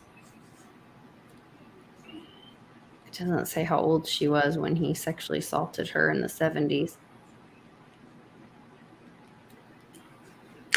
How old is she now? She would have been 16. She was 15 when the attack occurred, but later the plaintiffs shifted the date to 75 when she would have been 16. I don't think that matters. Assault alleged Yeah. at the Playboy Mansion? Yes, it occurred at the Playboy Mansion. Sexual battery. 15-year-old at the Playboy Mansion. Okay. Yep. Which that was a honeypot by the CIA. Yeah. So, oh yeah, now I can. There, you're sharing the article. You're back. I was trying to find on the $100 bill, but then I was sharing the screen, but then I couldn't share the screen because you weren't here. So anyway, then that. I really have to move over to my new supercomputer. There we go. How many friends of Oprah are PP-dos? Lots and lots and lots. About as many as Hillary's have committed suicide.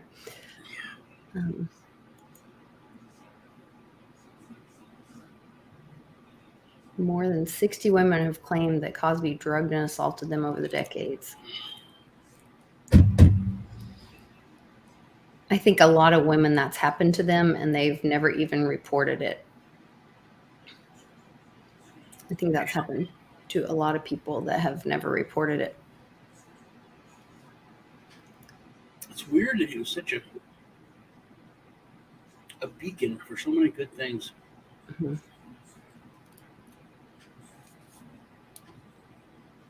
Well, think about Hanks and a lot of them. They're like lifted up as these, heroes in the community, and then, but they're really, the opposite. So I don't know about that. We'll see more and more of that, I think. Because Hanks is still here, and No, I remember his wife was arrested, and those were all fake things, and so I don't know about him. I don't know. No, he's not. What if we learned all this stuff about Cosby is fake? I don't know. That's the real conspiracy.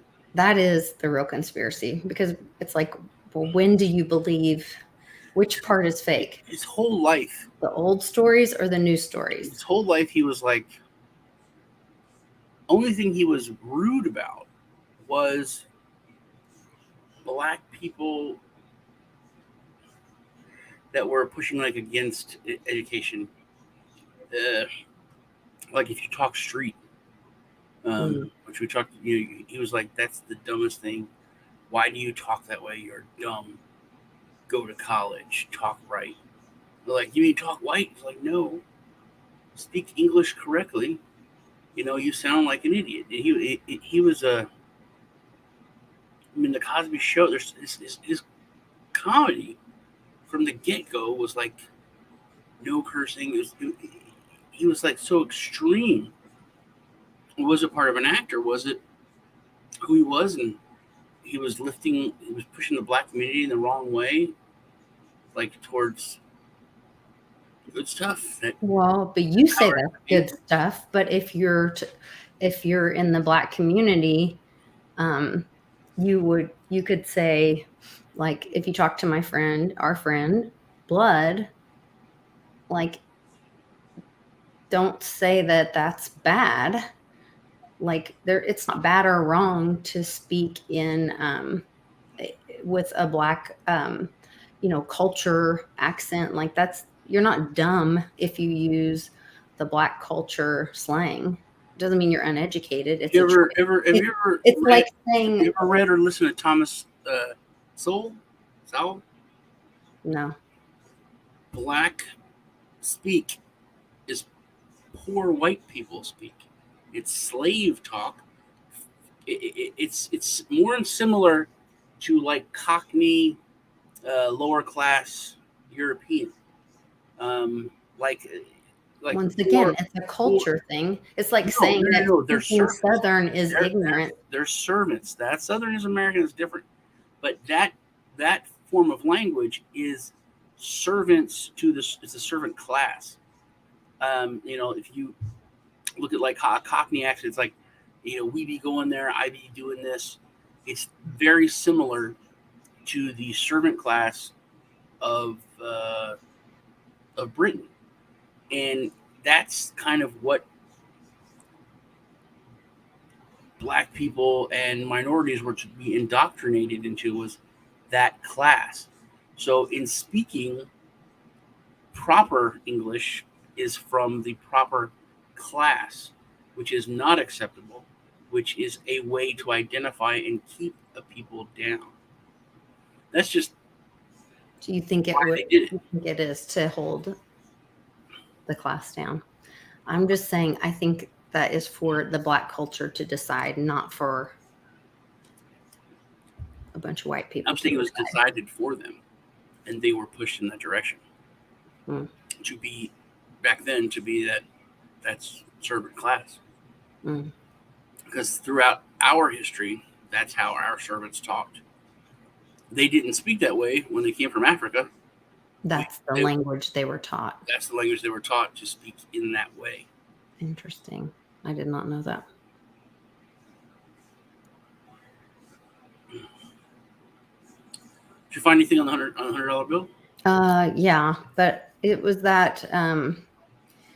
Here's that. Hold on, share screen. I can't see it necessarily close enough, but it's this. I believe it's right here where all this gold is. No. What does the say in the background? I think that's the Declaration of Independence, isn't it? Yeah, I think it's the part where it's like talking about. So this talks about July 4, 1776, and I believe it's the part about overthrowing I believe it's the Second Amendment part. But I'm not. Wait a minute. The Liberty Bell's crack is on the wrong side. And I believe that's an ascot on Franklin. Ascot, wrong side. You know what it is. You know what it means. No. Yeah, I'm just making stuff up. Okay. I was like, I don't know what that means. I have a Titleist Buffalo Bills golf ball and Piccadilly. I thought you had the tittiest. I have the tittiest buffalo. It's like, what? What? Yeah, no, here's like a pen, and then Thomas Sowell is you should look this guy up tomorrow or later tonight. Just watch a couple of interviews or some of the things he said. He is probably one of the most amazing speakers that is alive today. His life, fucking amazing. He came from like a poor side of Harlem. He just saw that education is the way to lift yourself out. He's a professor now. He's written several books. He's awesome guy. I think him and Voltaire are some of like my favorite philosophers. I disagree on if he thinks about woke education right now. That was another thing I was going to share with you. There was a guy who just returned his Harvard or Yale. Harvard, yeah. The Harvard. So I have on Facebook that diploma. So, yeah. So I got sent information on it. Yeah. Yeah. Return to sender. I liked that. I got accepted to Harvard like last year. You told me that. Yeah, it was pretty cool. That's good. I just applied as a joke, but that was neat. I would not be interested in going. For sure. It was nice to be accepted. And while you were gone, Ken popped in and said hi. So cool. All right. Well, hi to everyone. So it went long. Go we had and a amount of people watching. Yeah. It was crew. Very fun. I need to have my my new computer up and running for next week. What do you have going on that you want to tell people about? Well, we've got Woo Wednesday tomorrow. Thursday is a really full day. We've got World Blockchain Roundtable in the morning. Then you and I are going to have a special Thursday edition midday with Economic Ninja. We are going to talk with the man, the faux hawk bro. The faux hawk bro. Yeah. Yeah. And a dream. He has a faux hawk and a dream. And then Thursday, I'll have a show with Johnny. And then Friday, we should have tickets going live for the Team Mighty event on the happy hour show on Friday. So that event is on August 6th at the River Sports Center in Oklahoma City. Rick Swear is going to be there. We've got Jenny Moonstone coming and Felisa from Patriot Party Rocks. Westwood will be there. I'm trying to get Johnny there. I'd love to have you there. Maybe you'll come up. We'll see. I don't know, man. Things are really rough with me at the moment. We'll see. I'm in a weird transition in my life. I have tomorrow's family night, and I'm doing something. Oh yeah, concrete guy. I called him while the computer. Oh yeah. Concrete guy he called me like 4 times while we were on, but I just ignored him. I knew he was gonna wait. Probably a good call. Yeah, he was gonna wait until I started doing the show with you. As soon as I started talking, he's probably watching us. Lone Star Concrete Creations came up. All right, but he said he's coming by tomorrow. So now you can tell him you give him a shout out on the channel. Yeah, family night. I'm gonna make a weird ziti bake, but with a layer of cheese and stuff. Oh, it's gonna be good. I'm sure it'll be good. And I brought back the crypto meme review. Yeah, I watched it. Remember, I got mad at you about it. Yes. So I obviously getting female viewers, man. It's pretty awesome. That's right. So that's gonna be on like Friday or Saturdays. Send memes to me directly, or you can just put hashtag SS meme, crypto meme, and then I'm gonna check those like every couple days. Okay. I'm gonna do those. Also got the crypto lunch break. I might do that Friday, I guess. If I do the crypto meme review on Saturday, I'll give away some crypto, but I'm so broken for now. I literally am very broken for it. It's not funny. I'm gonna try to start up this other YouTube channel and do news again, like I used to do for the Cryptopolitan, so I could have like a side hustle going. What else? I think I have another interview. We're watching a roundtable on Thursday. Do you know what it's about? I did not check the email yet. I think it's the one I wanted. The city states. Really? DAOs for cities. I think. I want to look because that's pretty cool. That's what I was voting for anyway. I'll go vote for that too. That's what I voted for. If you guys aren't on Den Social, Den.social, yeah. Den.social, please, go join us on Den.social and then follow Sean and I. I'm at Lisa Mighty Davis on there, and he's at Satoshisean. No, it's blockchain. Yeah, I forgot about this. And then it's World Blockchain Roundtable. Yeah. This week is World Blockchain Roundtable in a bear market. Oh, in a bear market. Wow. So, and Kif's Crypto will be there. Who did you say will be there? Kif's Crypto, the Irishman. Cool. I don't really Kif's Crypto because he doesn't really do videos too much anymore. Okay. But the Irishman will be there. I will be there. Lisa will be there. So that should be cool. Talk about how to make money in a bear market. What bear market? It'll be a good mix. I'm going to talk probably about DeFi in bear market, which has never happened before. It's a brand new thing.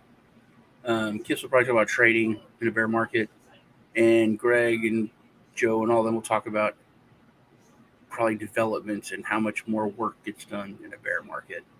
I'm going to talk about education in a bear market.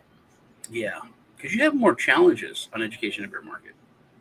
Because recruiting, trying to get people's attention in a bear market to give them education, because they're like, they're not hearing, it's not hyped as much, and also the naysayers are like so loud.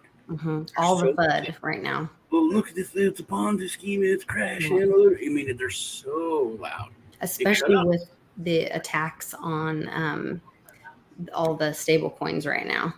Yeah, I mean, they shut up when everything starts, going up and it's all rosy. Right. But man, when it's going down, they are loud. Okay, well, that's what's going on. Look forward to seeing you guys. Go and like all our videos and share them and follow us on Twitter. Yeah. And if you're not subscribed already, please subscribe, because that helps us get this out there. It also helps us talk to people about sponsorships on our channels. If you guys have a business that you are interested in getting the word out for your business, hit Sean and I up. I was right. Go follow me. Go follow Lisa. If you're following me, follow Lisa. Follow Lisa. Which I've had some nice comments from people coming like on my channel that are like, you seem very nice on Lisa's channel, and like not like an idiot. That's another story. I was going to tell a story about about being an idiot.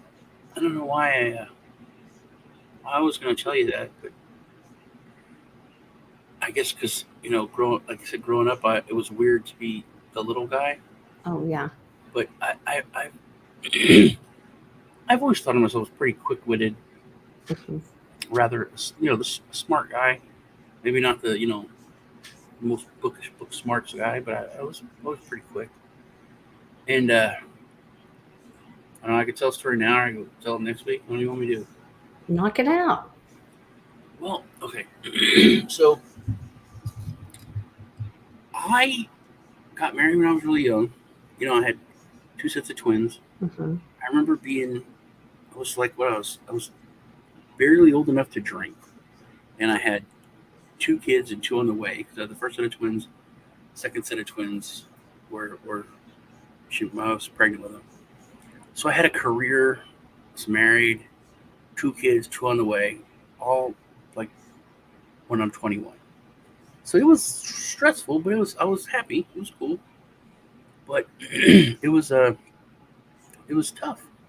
I was living paycheck to paycheck. It was just starting out as a financial advisor, and licenses and all that. And things were tight. And I remember my car broke down. We had 2 cars for a while, but then we got one. My car broke down. I couldn't work. It was very stressful. The head gasket blew. So I was over at a friend's house in this trailer park in Killeen, nasty place, and we're trying to get this fixed. And then this guy I knew in high school, I saw him like at a 7-Eleven or something, and I told him what was going on. He goes, "Oh, I could fix that for you. Just buy me some beer." This guy is very dumb. He's an idiot. So I go to pick him up at this hotel, his girlfriend or wife or whatever it is, she comes out.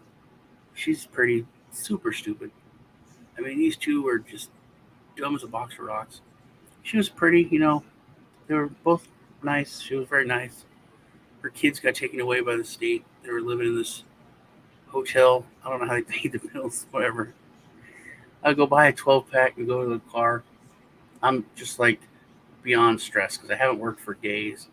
I have to go and sell some insurance and investments and like have, a pregnant wife with two kids at home, which my home was in the country on the other side of the next town.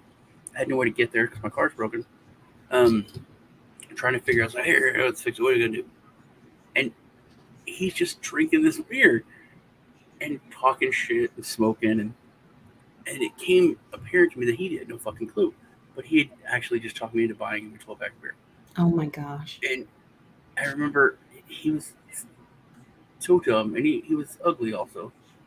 So I don't know how he's going to make it through life. But obviously, he was a nice fellow. He had this girl. They were just so stupid. This car drove by, and I'm like, just stressed about life. I'm like, oh, can I get this done? Come on, we're fixing this. Where are you just talking? And this car drove by. I don't remember the color, but it was like some kind of custom paint job. And they both, the girl said, "Ah, baby, look at that car. Look at that color." And he was like, "What? Oh. And they both were just standing there. This car drove through the trailer park. Just, oh, wow. They're not stoned. They're not drunk. I mean, they have some beers. They're just in this. They were so happy. And I just looked at them and I was so jealous. Oh. I was like, oh my God. I feel like I'm going to have a heart attack. I feel like my head's going to explode. And they are so blissfully happy because they're dumb. And they think this color, like literally, like it'd be a joke. Like, look at the color. They're so enthralled. I was like, God, why couldn't I be stupid? I would so love to be stupid. It would be so easy. It's so nice. I actually then fast forward a few years when I died. And then I was in the coma. And when I came out of the coma, I was stupid. And it was so terrible. I think if I had been stupid my whole life, it would have been okay. But to have been an intelligent person and then have to relearn. Oh my God. It was, I always had this giant vocabulary. Like it was fun for me to like use giant words and, it was fun. And I couldn't use the words anymore. I would try to say something and even like not even big words, just like the thing, it was so frustrating to not be able to communicate as well. Mm-hmm. And it was so hard for me to. It's like if you were ugly all of a sudden, you know what I mean? You wouldn't be able to deal with it. It was so hard. That's a compliment because you're really pretty. Well, thank you. You're very sweet. But it was so terrible for me. It was hell to, and I still am not 100% like I was before I died and was in the coma.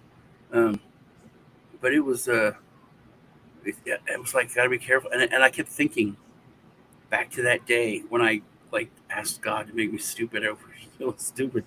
I was like, no, this is sometimes when you don't want what you think you want. It was a hell, man. It was a hell. Everything else, being on the machines and all that, it's like it didn't bother me as much as not having that part of my identity and be able to be who I was mentally. That was rough, man. That was so rough. So I hear what you're saying about, like, I also hear, I guess I hear what you're saying about going backwards. You thought it was great, or it would have been great. Mm-hmm. But then when you were there, because you had the capability previously, But if you'd never had the capability, like those people having that innocence, that bliss of innocence. So there's all these sheeple, like Phil was saying, oh, it was easier for me when I was a sheep. So they don't know what they don't know. But then it's kind of for us, some of us that can see some of these things, but they're not coming out. It's frustrating. That is a good point, Phil. That is a good point, yeah. But as some of this stuff starts coming out, like I have friends that like they'll just start seeing things, and I'm like, yes, but we've known that for a while. But I don't want them to be frustrated that they're just now seeing it. So I don't like shoot them down or say like, yeah, we've known that for a few years, you know. So I'm like, oh yeah, that's great. You know. So I try to be encouraging and stuff. And I don't know everything. There are things that are new that I'm learning too and finding out. And there's things that I don't necessarily 100% trust, or I still question. And I think we should all always question and have that critical thinking. But do you think there will be a moment where we will have enough information, like, you know, will the McAfee tapes come out? Will his information be released? Supposedly there is. I don't know. You know, Rice just did that interview with Janice. Yeah. Because there's new information on Assange that, you know, they extradited now. Supposedly he's being extradited, and his wife is going to fight for him because supposedly that's going to trip him over the edge where he's going to commit suicide. And so she's going to fight for him. And supposedly he's got like a emergency button too. And like I said, all that wiki information supposedly is out there. I went and clicked through some of the stuff. But like, will that all come out at once? And will people look? I don't know. I don't know. And it's so weird. We're getting, that's a thing. I think it has to just. But even the stuff that does come out, people don't look at it. Yeah, that's what I was gonna say. I don't think we can do that anymore. I really don't. And getting back to like the beginning of the show, I think that people are realizing that it doesn't matter what comes out. It doesn't matter what we do. Nothing matters anymore. We're at the point where we have to pull it in Israel. We can't fix it. We can't fix it by voting. We can't fix it by it's no way. You see, what do you like? Yeah, you throw your hands up. Yeah. You know, like what does it take? You know what? I'm gonna give him props again. I have given props to our ag commissioner several times now. I used to have a little part in my heart where I hated the man because I was going to get an office for when I was a financial advisor. My friend had the office. His name was also Sean, and he rented it to Sid Meier, who was our representative then. And I was pissed. He's like, "Hey man, the guy paid me 6 months up front, blah blah blah." I was like, and he was never there because he was in Austin all the time. So I was a little annoyed at Sid Miller. And now he's the agriculture commissioner of the state. And he impresses me with everything he posts. You know, the formula shortage. He posted Biden sucks, formula shortage. Here's a recipe to make your own formula. Cool. You know, Karo syrup and this, you know, this is because, I mean, before, you know, 1980s or 70s, there wasn't formula. You know, people Right. still lived. So he does, and he puts out legitimate stuff that we post. And he posted some stuff about, hey, people are fed up. When are people going to do something? Like do something. Mm-hmm. So I've been very, very surprised at the stuff that he posts. I'd like to maybe do an interview with him and talk to him. But even he posted like, hey, we have to, like, it's past time to just let stuff happen. Like you post that, he's biting the kid's cheek. It's obviously the freak. Mm-hmm. You know, and this is public with people all around. knowing there's cameras. He's pushing it as far as he can go. Probably wanted to make out with the kid, but I'm gonna bite her cheek.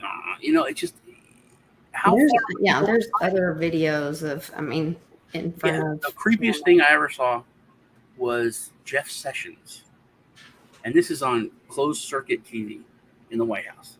So it's not like somebody filmed this. This is something somebody got, and it's Jeff Sessions is a granddaughter, and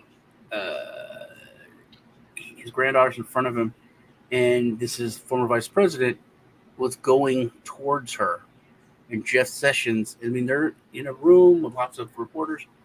You could see his hand stop him and move him away from the granddaughter to stop him from going there. No one could see it, but it was on security cam. And that to me was like the creepiest. Like he knows. Everyone knows, Yeah. People are in the know. And this is before the election, before everything. You should look it up. There's the videos out there. It's so creepy because it's behind the scenes and you can see. He didn't look at him, but he could see him going for his granddaughter, and he's just like, and he pushes him. Oh wow! It's weird. But I don't think when stuff comes out, people won't believe it. If you tell me that Orange Man eats babies or something, really? Yeah, look at this article from CNN and NBC. I'm like, eh. Yeah, I don't believe CNN and NBC. Same thing for other stuff. When even to me, like Project Veritas. But that's when, but if you go back to the video of Trump when he says the State of the Union, where he says, see, we're forgetting some old videos. This is where our memory is so short. We cannot, we can't pay attention for long enough. We've been trained, brainwashed so much.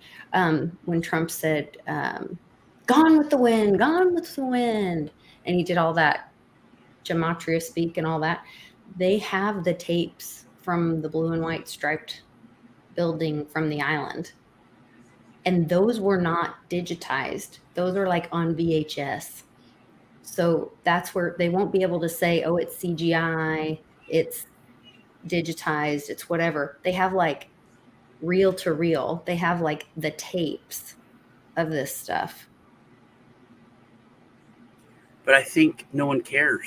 I think the people that care already know. And I think the people that know have the ability to then do maybe something. that's why that's already been taken care of, and they're rolling out this alternative soft disclosure BS movie. Do what they need to do and then say, this is why we did it.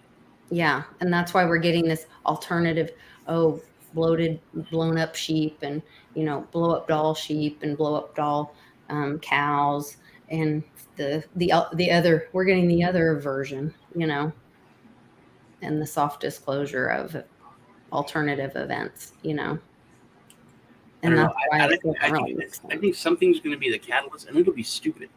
It'll be stupid, like 0.5% tax on our tea. Something dumb like that, and that'll cause everything to happen. That'll make people dress up like Indians and go attack a ship and dump it all into the harbor. It's like a lot of crap, but then it's that little thing. It's a 3% or 0.5% tax of our tea, and that's what pushed everyone over. Right. That'll be the public narrative. That's what that was.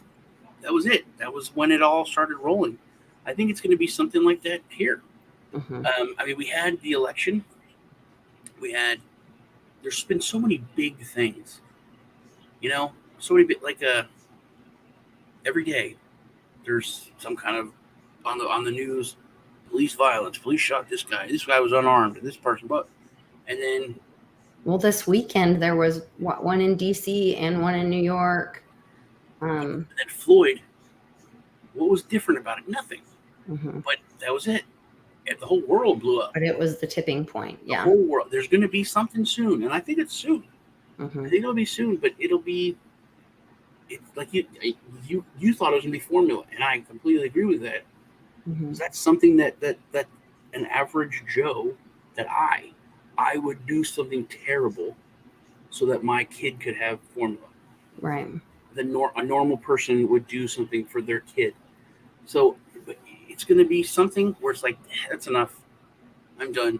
We saw it with the COVID. You know, everyone's like, "Oh, we're twin masks, and I'll do this," and all of a sudden, once you hit like 18 months, even all the staunch, Karens out there and Kyles were like, "I'm tired of it, and I'm done. Whatever." They're over it. Yeah. Yeah, if I get sick, whatever. And that's how I think it's. I think we're going towards that. But there's no more. And I've been saying this for months. I don't think there's any more convincing either side, because we don't trust our sources anymore. Oh, you got that on Fox. Well, now it's the abortion thing. That's the big.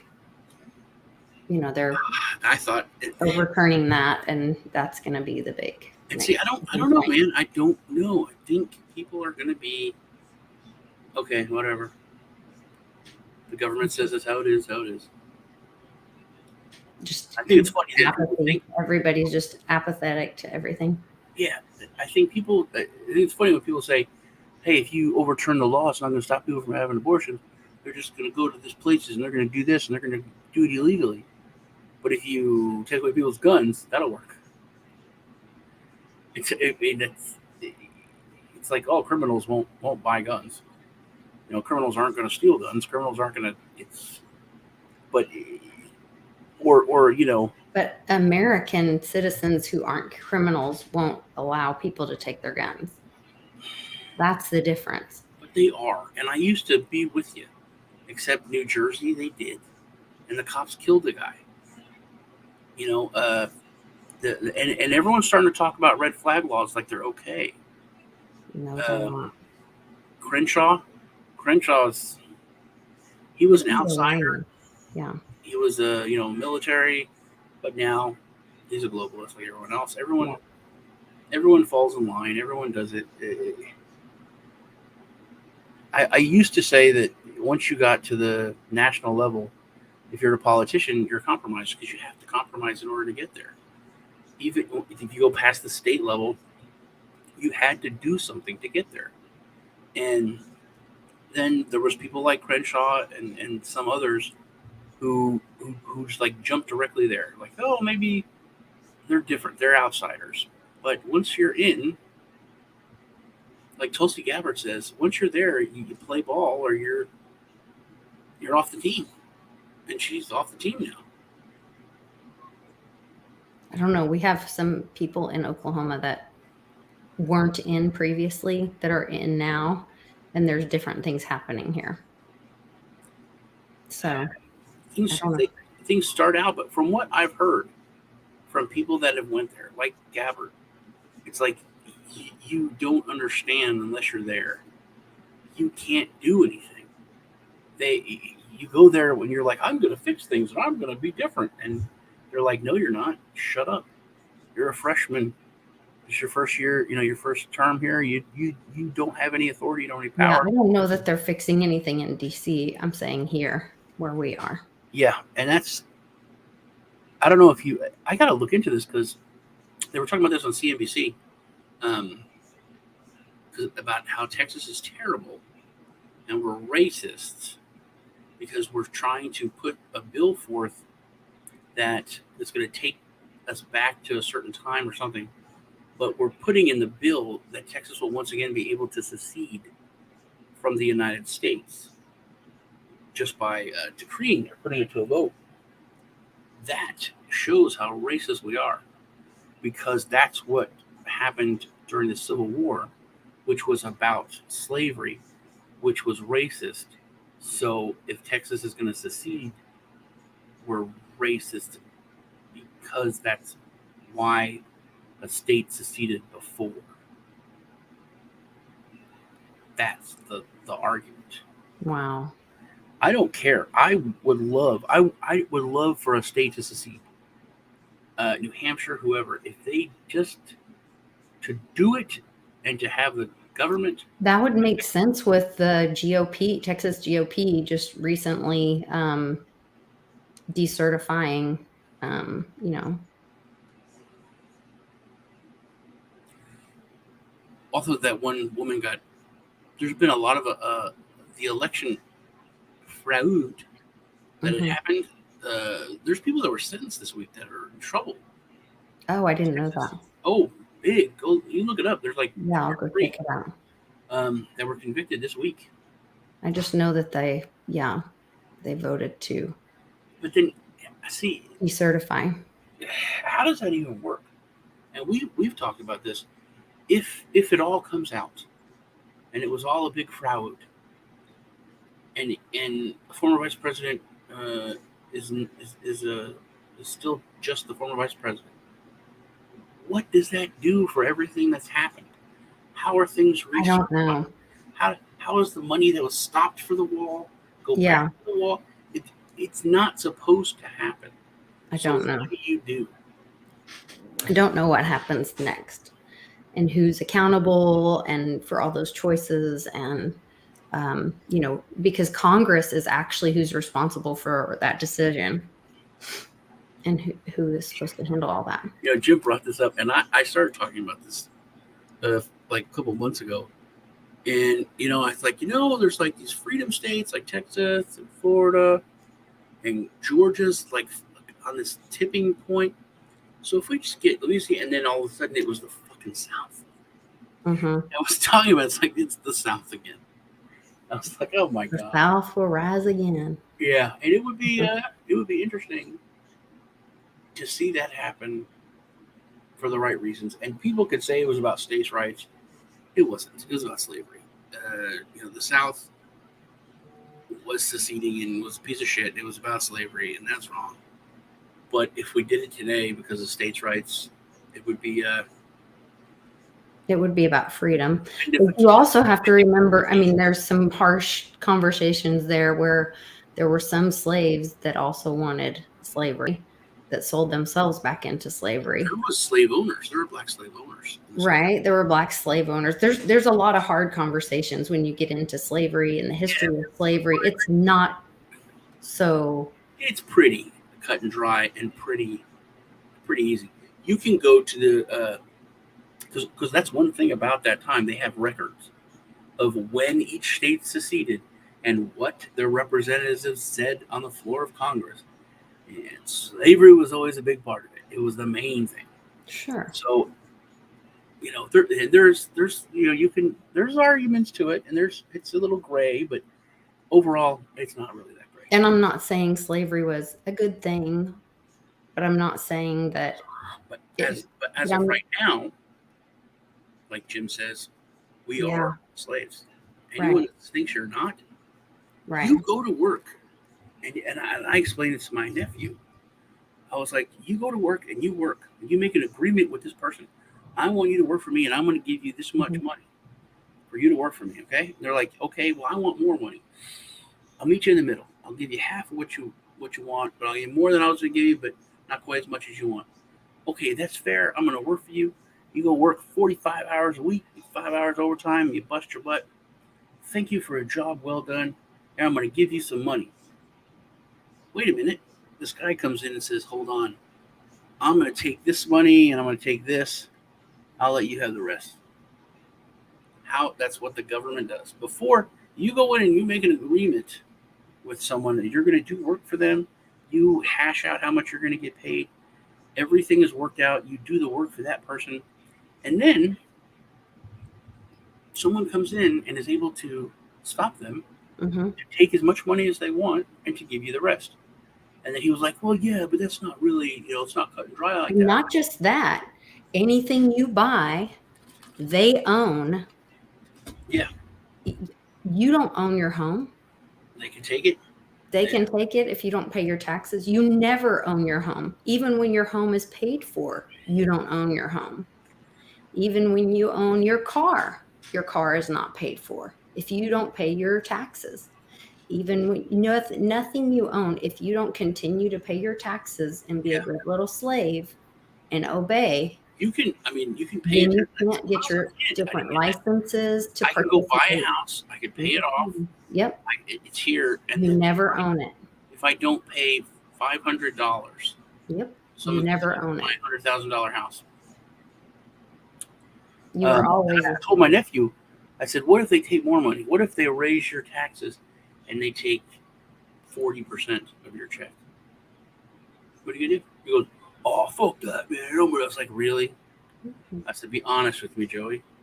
Are you gonna complain and then go back to work and work more, or are you really gonna quit, go do something crazy?" He goes, "I'd probably just complain a lot and then go back to work and have to work extra." Yep. I said, "That's the definition of slavery." Yep.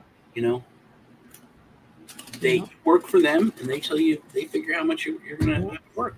If they took less taxes, honestly, a lot of people would just work less. If you got 40% more on your check, you can't tell me you wouldn't take an extra day off. Well, that's what happened with the helicopter money. Exactly. I mean, people just started working less. That's why there's like, oh, we can't hire anybody. Well, why? Well, because they started handing out money. Mm-hmm. So people just stopped working. You could go work and have more money, but they don't. Yeah, because I think that's part of the bread and circus. People have been conditioned to be content, not happy, but content with less. I have my beer, I have my Netflix. Mm-hmm. I am numb. I'm fine. Mm-hmm. And you've been told there's shortages, so they don't expect or want for things. So there's no like America's dream. No, you need to want for less. There's going to be shortages. Buy a house. You can't own a house. You can't own a thing. Your generation is lost. Yes. You can't even pay your fucking student loan bill. That's another thing. Sid Miller posted that. You know who's not asking for student loan debt payment? Trade school workers, because they all have jobs that paid money. They can pay the bill. Right. Yeah. No, it's crazy. We're all frogs. Oh, oily in the pot. Yeah, I'm beginning to think this, Jim. I think it is because, like we were talking about, totally believe that. They're like pushing, like, oh my God, 2,000 cows are dead. We have no food. But there's like, I think it was like 8 million head of cattle in Kansas. They lost 2,000. It's like a fraction of 1%. Oh, what are we gonna do? Oh, it's not even enough to move the price, let alone cause a shortage. And me and Lisa were doing the same thing when all the food processing plants were burning and they're putting all that there in the news. We're like, food shortages are going to come. And TPA was like, well, how many food processing plants are there? 22,000. 22,000 and like 40 were on fire. It's half of 1%. It's which 40? The ones on the flight logs. So, but I think it is a psyop for what he's saying. It's a scarcity. Yeah, is a psyop. It really is. It's to justify the numbers going up for cost of everything, or it'd be like, I don't know. Maybe there's something huge and terrible coming, and the food supply, half of it is going to be taken, and they need an excuse for the scarcity. Because it's all GMO and all that, and they've got to get the little temper tantrum people to understand. I really think that. But, all right. Well, this is the longest we've ever gone. I know. We got to go. And I'm sure. It's good hanging out. Remember to do all the stuff we said and check us out on all the stuff that's coming. Love y'all. Yes. Thanks you guys for hanging out with us in the chat. Yeah. Thanks. See y'all later. See you guys tomorrow. Take care.